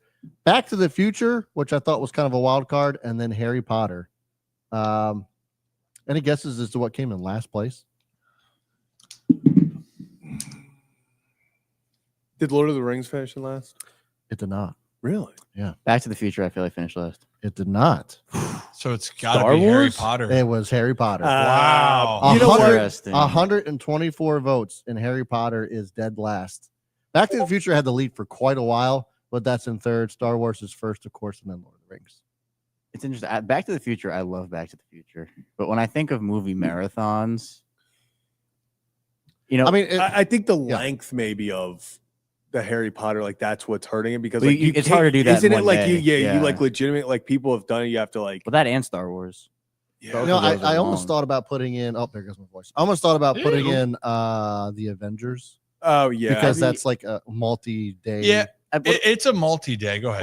What do we think about Indiana Jones or Oh, that's a good one. Too. Home Alone? Okay, is so that okay, considered Home a Alone marathon? is Is that just a like- marathon So, or just movies? Okay, when I think also Yeah. movie marathons, I would think about what's going to get thrown on TV. And I'm like, you know what? I don't have to make the decisions. Right. Let's just say They're gonna one of come these networks are having this on for Yep. 10 hours, and I'm having it- just having going it to in the sit background. there Yeah. and just put my feet up and enjoy myself. Now, I will say with Harry Potter recently, every time Harry Potter is on, it's either Deathly Hallows Part 1 or 2, which is the final two movies, that I don't even know that the other ones exist right now. Yeah. Right? Yeah. I feel like I do love the Star Wars movies. I'm a big Lord of the Rings guy. I do love me some Lord of the Rings. If Austin Powers had a movie marathon, then you guys know where I would go with this. Yeah. Kevin, Right. let me ask you a question and be honest. What's your question? Oh my! I know it's God. from the movie. I No, know no, it's no. from- You're supposed to know the next line. Do I make you excited to talk about sports? You're Um, not going to get Kevin to say that word. We're not. He'll just say it when he's talking about cat birthdays. But Brad, you're big on Back to the Future, right? Yeah, Back to the Future is a good one for me. I think it's obviously it's classic. It's one of those ones, as you mentioned. I was looking at your criteria of movies that go on marathons on like TV. Back to the Future is always on, Yeah. and it's one of those ones you just flipping through, and then it's on, and you're like, go. I'm gonna leave this on for a Keep while. watching this. Yeah, nothing wrong with a little Marty McFly and Biff, and it's great. What was the winner of this again? Or what is Star Wars is the winner by a thin margin, 33% to 31%. Lord of the Rings came in second. Ooh. Tell you what, we might have to do that challenge. You're talking about a 24-hour stream one day.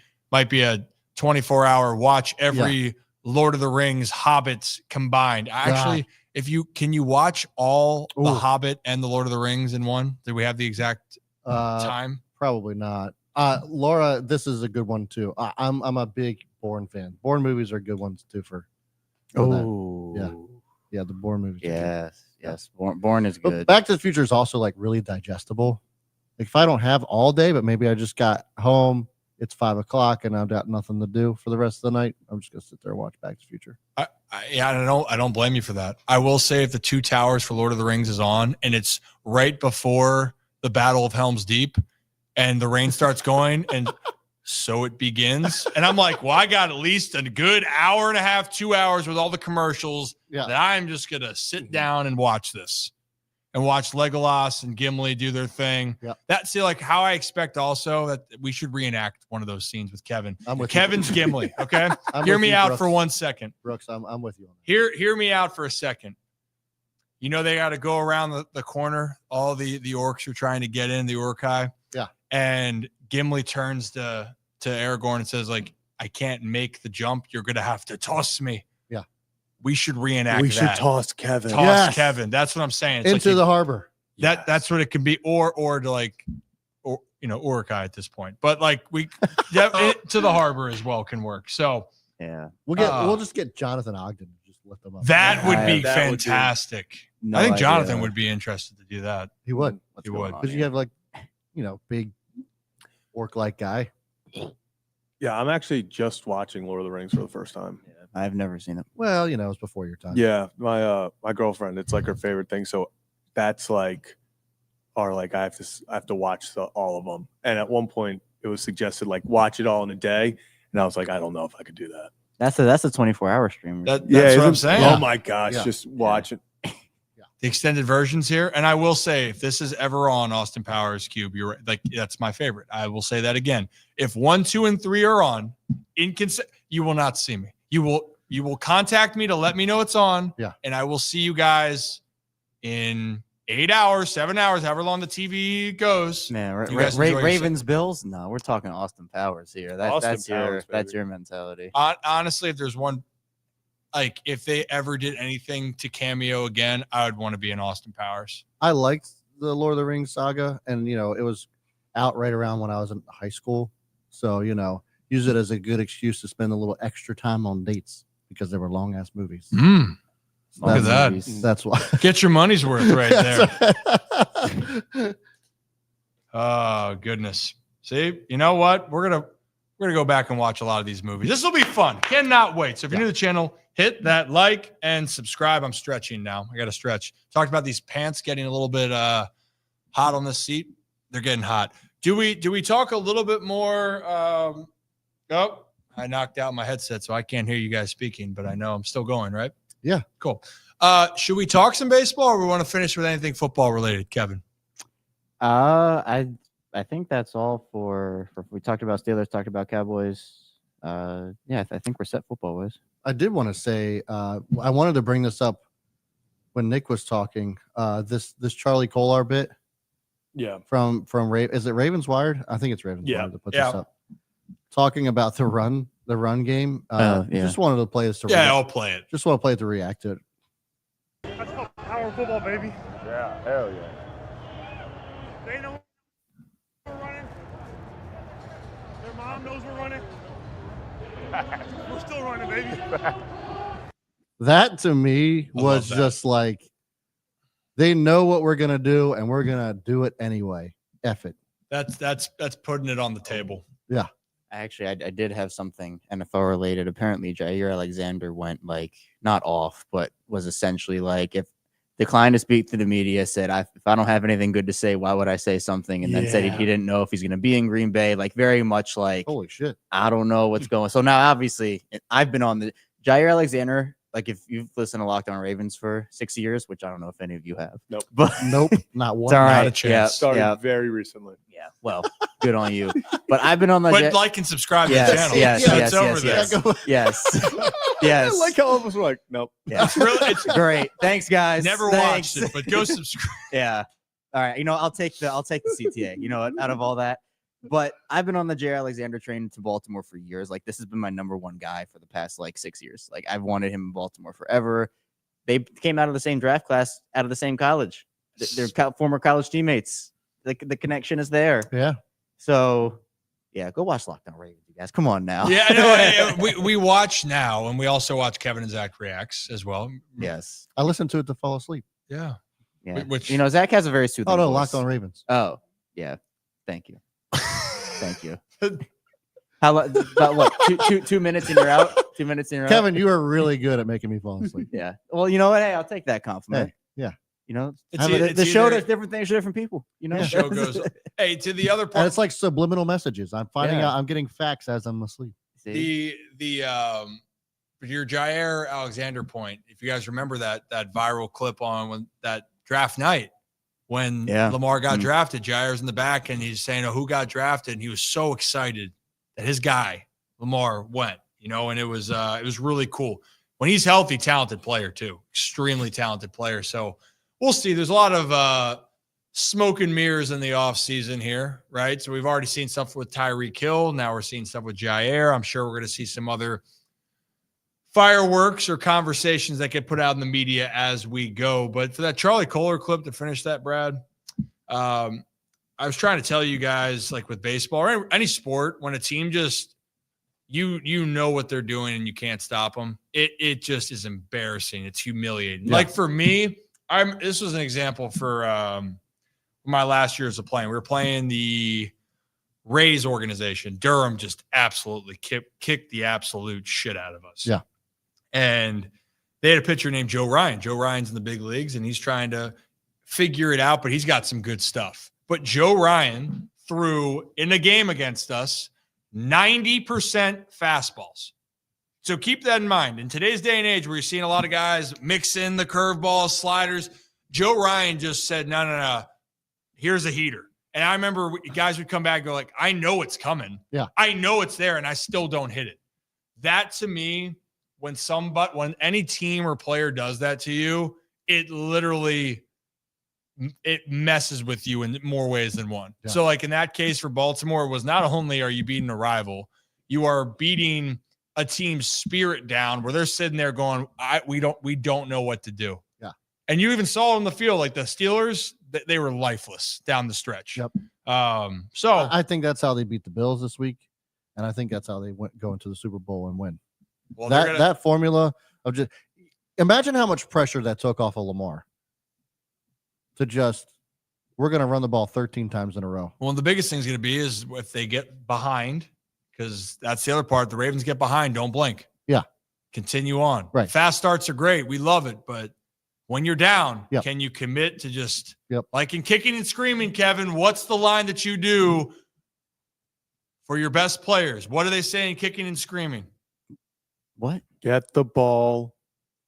Crab cakes and football. That's what Maryland does. Come on. Good job, Kevin. That was Good pretty job. good. You know In what? kicking, I'll give you that. I'll In give it to kicking him. and screaming, they had 2 Italians join the youth soccer team. Yeah. And the game plan was, when in Yeah. doubt, just pass it to the Italians. Pass the ball to Okay. the Italian. Pass the ball to the I was not Italians. getting that one. And in that case, in this case for the Ravens, it's just hand the ball off to Derrick Henry Yep. and let Lamar Jackson tuck the ball and run. Yeah. Make mama proud.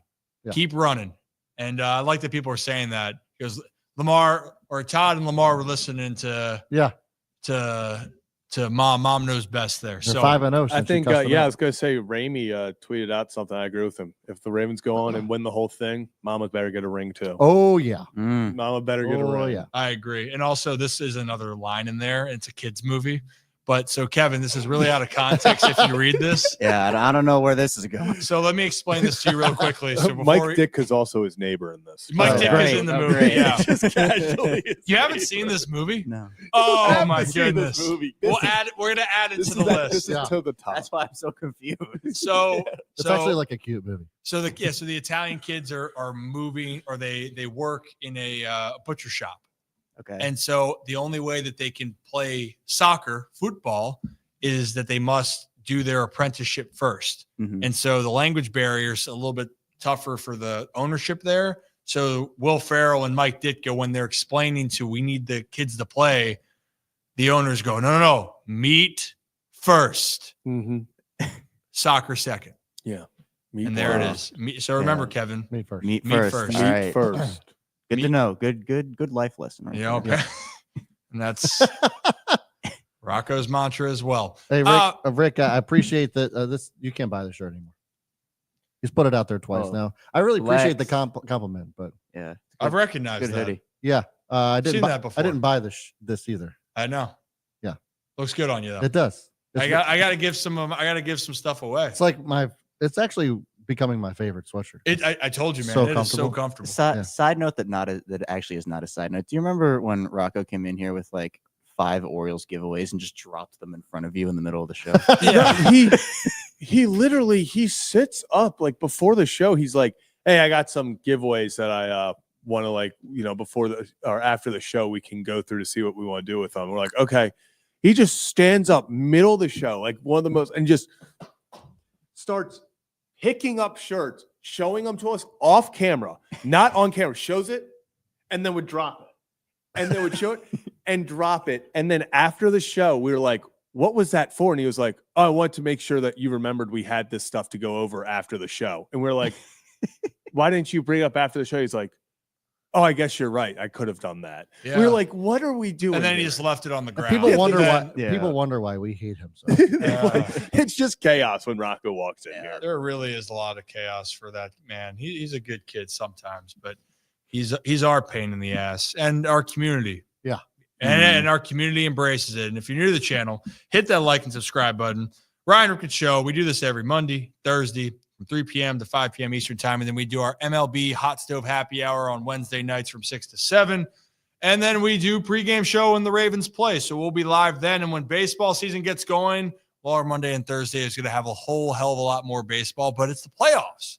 Playoffs in Baltimore. Playoffs. So we're talking about it. I think it's a great time then because right there, it's a great segue to I love where this. we're on that. Yeah. So yeah. Brandon, appreciate it. It's like we're finishing each other's sentences. Yeah, there you go. Sandwiches. I like hashtag trust Elias. So Giants. Yeah. Wow, that is a hashtag right there. Hey, Brandon. Brandon says Giants, Yankees, Mets, and Rangers all officially out on Sasaki. O's have not been linked publicly. Is there any sense or chance the O's land him to BRAs? So you're telling me there's a chance? No. No. No. Notice how the Dodgers weren't on that list. Yeah. Yeah, And or Padres. the Padres. Yeah.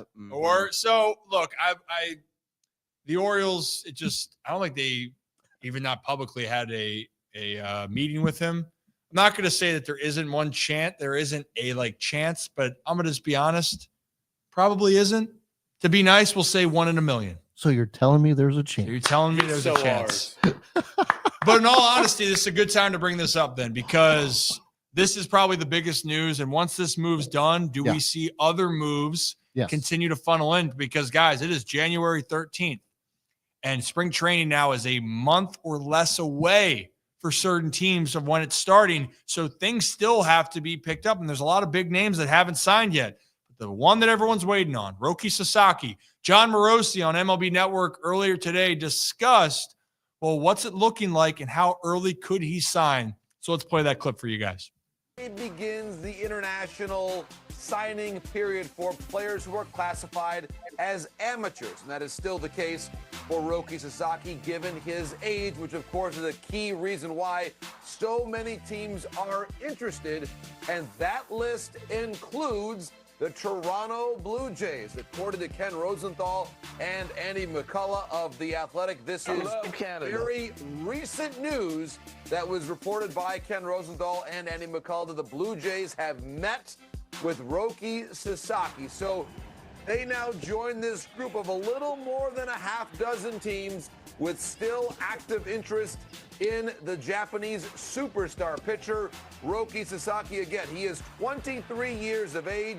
We saw him dazzle the competition at the World Baseball Classic. Still some interesting developments there with respect to his overall projection. He is not necessarily a pitcher who is already fully developed in the mold of a Yoshinobu Yamamoto, but we do expect him to be one of the star rookies MLB. He's not necessarily, guys, going to sign with the biggest market. He is drawn to teams that have a really good pitching development plan. The Blue Jays notably have done a very good job developing young pitchers, most recently Bowden Francis, who came on and really pitched well for them in 2024. So the Jays have joined the list of teams that include, and in many ways are headlined by, the likes of the Dodgers and the Padres. So right there, headlined by the Dodgers and the Padres, and all the reports that have come out today, and we just mentioned earlier, the New York Yankees, Mets, out. Yeah. Right? Yeah. Giants, out. Rangers, out.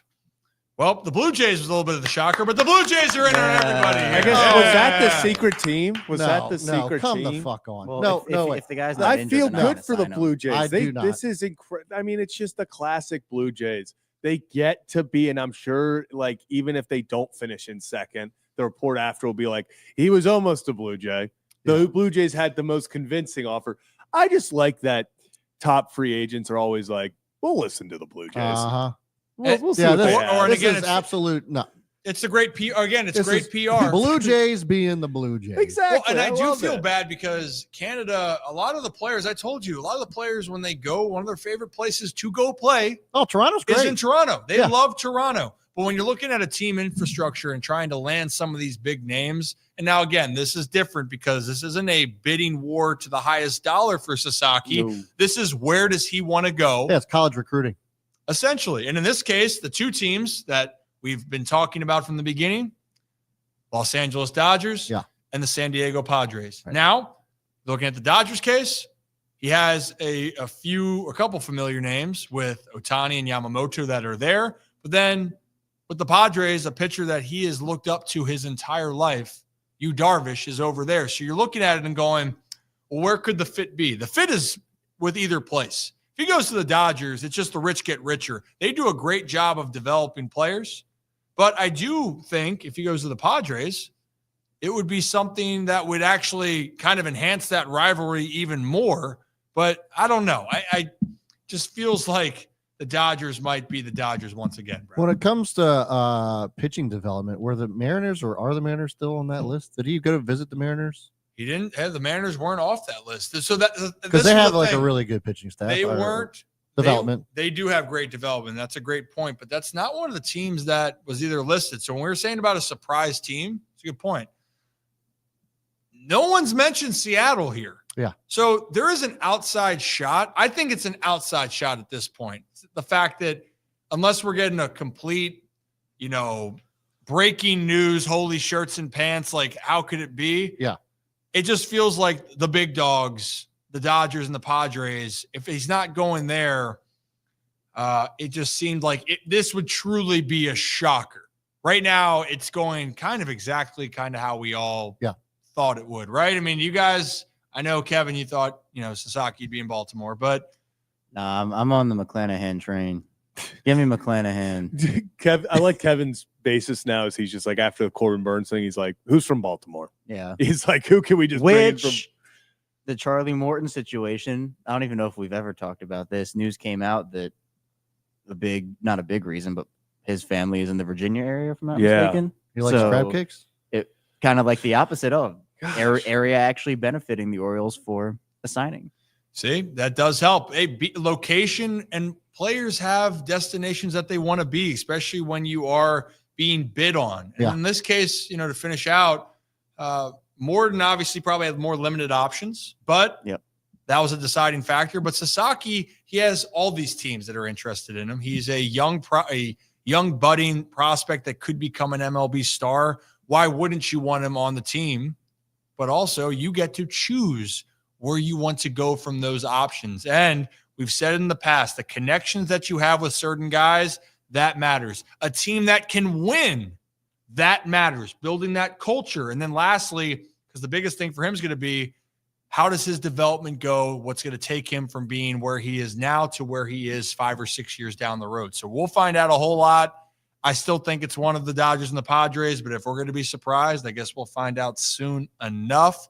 Other baseball news that we haven't talked about, but it happened, is the news when Andrew Kittredge signed with the Baltimore Orioles for a nice little deal there. And I like the move a lot. I do too. But the other thing that came out of that was that the Orioles were going to sign Jeff Hoffman. Mm-hmm. There was a deal in place, and then the physical fell through. And then guess where he went? And then he went to Toronto. But then here's the other news that popped out on that, is that it wasn't just the Orioles that failed Jeff Hoffman on a physical, guys. It was the Atlanta Braves, a team that's actually been pretty quiet this offseason as well. Jeff Hoffman failed 2 physicals, and a lot of people are concerned. And that to me, again, I know it stinks for fans when you sit out there and go, man, that was a multi-year deal. He's been a talented player, and he's had success. But in tough moments, you got to trust your guys, your doctors, your staff. And if they're saying, hey, this is a problem, you hired them for this reason. You hired them for this exact reason. And it's a tough decision. And it's a bummer for both sides, Zach, because Hoffman wanted to be here. Orioles wanted him. But this is how it goes. It's just an unfortunate situation, but you got to look out for your best interest. Yeah, and I see so many people weirdly upset about the fact of like, hey, the Orioles failed Hoffman. It would have been a multi-year deal, which is mind-boggling to me because it's like you wanted the Orioles to give $40 million over 3 years to a guy that their doctor said, hey, we don't think this is going to hold up. Hey, this is not a good idea. Like and also it's not like when the Orioles, they pivoted to Kittredge, who might be, when it's all said and done for the value for the 1 year deal, maybe better overall, a better signing. I know he's a little older, but still it just, you have to trust your doctors. And I think it helps when you then see the Braves were also like, hey, thanks, but no thanks. Like, we can't do this. I'm actually surprised he got a multi-year deal after that. Honestly, I thought, especially with the reliever position, man, we've seen it's year to year. Like, talk about a position group that it is year to year. You have some guys, some of the best in the world will have years where they're unhittable for 2-3 years. Then they just have 1 year where it just all goes away and you don't have that stuff. And then you get it back the next year. So relievers already, there's risk giving a multi-year deal. You very rarely, unless it's a top-end closer, someone that you're bringing to close games for you, you don't usually see a middle reliever guy like that go to, who get a multi-year deal. So it's going to be interesting, especially with the injury history. I'm not upset that the Orioles didn't take a chance on someone their doctor said, hey, we don't like this. But, it's the unfortunate part of the business. So we'll see what happens. Yeah. And to finish with Kittredge, by the way, and maybe at some point I got to do a breakdown of him because I think Kittredge, I think he's really good. I think he's really underrated. And when you're looking at the Baltimore Orioles bullpen right now, the pieces that they have. Nice. So let's start on the scale where people undervaluing Keegan Aiken. I think Keegan Aiken pitched extremely well last year. CNL Perez has the upside as a lefty. 97 with a lot of movement. It's just about consistency with CNL. But then the other parts that are really good now. So add Kittredge, but then you have Cano, Dominguez, Felix Bautista coming back. Gregory Soto Gregory Soto. Brandon had raved about Gregory Soto when we had him on with the winter meetings. He was a guy that we brought up, and he was like, oh, my God. Soto is a guy where he started to really put it together again and get the confidence back. And, man, if you get the Soto that was out in Detroit, that went and earned that big payday with the Phillies, you go get that guy, or you get that version or somewhere close to that from Soto. This is a deep bullpen. This is a very deep bullpen. And that's what they're going to need. And especially nowadays, starters aren't asked to go 6, 7, 8 innings. They really are saying, hey, get us 5. And then our bullpen can take over. Now, I'm still personally in the belief that I'd love my starter to go 6, 7, 8 if it's within a certain limit. But that is something that teams are starting to format more and more. And I think for the Baltimore Orioles, they're in a good position. What do you got? I love when timing works out. The Orioles just officially announced that they had signed Andrew Kittredge to a 1-year contract. People also kind of forget that the Kittredge deal has that option for 2026. I feel like it isn't just a 1 year, it's a team option too. So if he performs well and they like it, it's a little expensive, the option, you can bring him back. Like, this is also technically, I know people are very obsessed with, we're not giving multi-year deals because of opt-outs, because of stuff like that. This, if they like that option, this is a 2-year deal. O'Neal can be a 3-year deal. So money, I think the Orioles are the second highest differential in so far at this moment between at where the payroll was last year to this year. They've added a lot of money. So money's being spent, over $158 million on the payroll estimated right now. So, and it's good. And also the other thing, who knows what happens here with Albert Suarez, but another guy, another depth piece, starter and reliever, can do both. Yep. They got a lot of pieces. Do we do one more piece or are we good to go? The only thing was Laura's question. What do you think? What do you got for me? Yeah, we can do it quick. This was actually about what happens with Tony Taters and Jack Flaherty. Did you guys see the report that there are those two players are willing to take shorter term deals? That's the report right now. And people are going, well, wait a minute. If they take shorter term deals, why not bring them back? I was going to say, like, what is there a world in which Anthony Santander comes back to Baltimore? If he does, then I think that one of the prospects that you wanted to is not going to be here. That's what and again, for me, and I'd hate it for him, but that would mean Heston Kjerstad is the odd man out, and they got to make a decision on that if you make that move back. Jack Flaherty, I don't think that there's any reunion at this point because of them signing Charlie Morton. Yeah. I think the Orioles would only be interested in trying to get a pitcher with team control. And there's not a ton out there for that. A top tier pitcher. Or a Zach Eflin or higher type that you can control for 2 or 3 years. So like Luis Castillo, I think would be in that consideration. Yeah. Sandy Alcantara, we talked about. Zach, Please. but Sandy, they're not going to move him until the deadline. I know. So you're seeing those conversations, but it's really interesting because those markets have taken a long time. Mm-hmm. I mean, hell, Pete Alonso still has not signed. No, Pete Alonso's not getting talked about.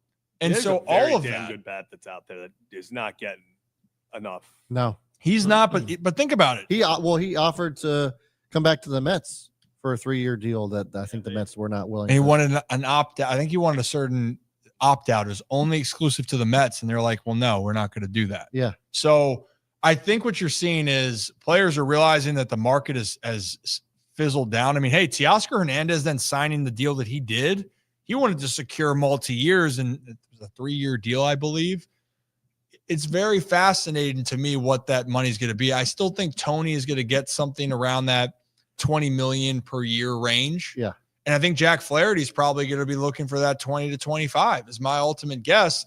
But then what team is going to do that? I know Jack would want a 5-year deal, but my guess is he's willing to take a 2 to 3 as it gets closer. And for pitchers, I worry even more as you get closer to spring training and you're not signed. I do think after Roki Sasaki, we're going to see the teams that don't get him start to make moves. So like the Giants being out on Roki now, maybe that's where Jack Flaherty ends up going, is going out there. Or maybe it's one of those Midwest teams that say, hey, we're out as well, but we need to improve our staff. Will you take it down a year and we got a deal? I think we're going to see that, but I don't see either player coming to the Baltimore Orioles. I think that window has closed. I just hope for Santander's sake, he gets to go to a place that still fits. And I still think, and I hate this as Houston. a competitive, it's Houston. If I'm the Houston Astros, It makes the most sense to me. if I'm the Houston Astros and he's out there, why isn't he on your team right now? It makes the most sense. Yeah. Good ballpark to hit. They're going to be competitive. They have good starting pitching. They're still going to compete. I would be in Santander's camp saying, hey, let's bring him home. That's just me. I'm going to miss him in Baltimore. I love Tony. Known him since I came over to the Orioles organization in 2017. So hope the best for him, but I think that's all we got to say about that. So guys, fellas, thoughts? Kevin? Yeah. That's my thoughts. That's your thoughts? That's my thoughts. Well, before we get on the way out, then we got one more time for the one time, because this time tomorrow at 5 p.m. sharp, we are going to be over at the rally and calling all Ravens fans. Show your all for the flock tomorrow night at the playoff rally. Get your tail feathers to the mall in Columbia, Maryland, Tuesday, January 14th at 5 p.m. sharp. Enjoy live music, guest appearances, giveaways, and fun for the whole family alongside yours truly will be hosting that event. So get all the details at MTB_Ravens on Instagram. And this is brought to you by our friends over at M&T Bank, the official bank of your Baltimore Ravens. Giveaways while supplies last. So make sure you get there right at 5 p.m. It's going to be a blast. What are we doing? Waving the flag. Make it look like it's flowing in the wind. That's a good job. That's excellent effort there. It's what it would look like in the wind. That's majestic. It is. That's one way to put it. Brad, are we missing anything else on the way out? Nope. All right, let's cue it.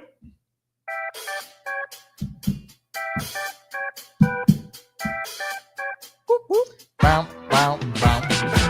As always here at the Ryan Ripken Show, we appreciate each and every one of you. Have a day, have a night, have a great stinking rest of your Monday, and we'll see you at the playoff rally tomorrow at 5 p.m. at the Columbia Mall in Maryland. See you guys. Belt to ass. Belt to ass.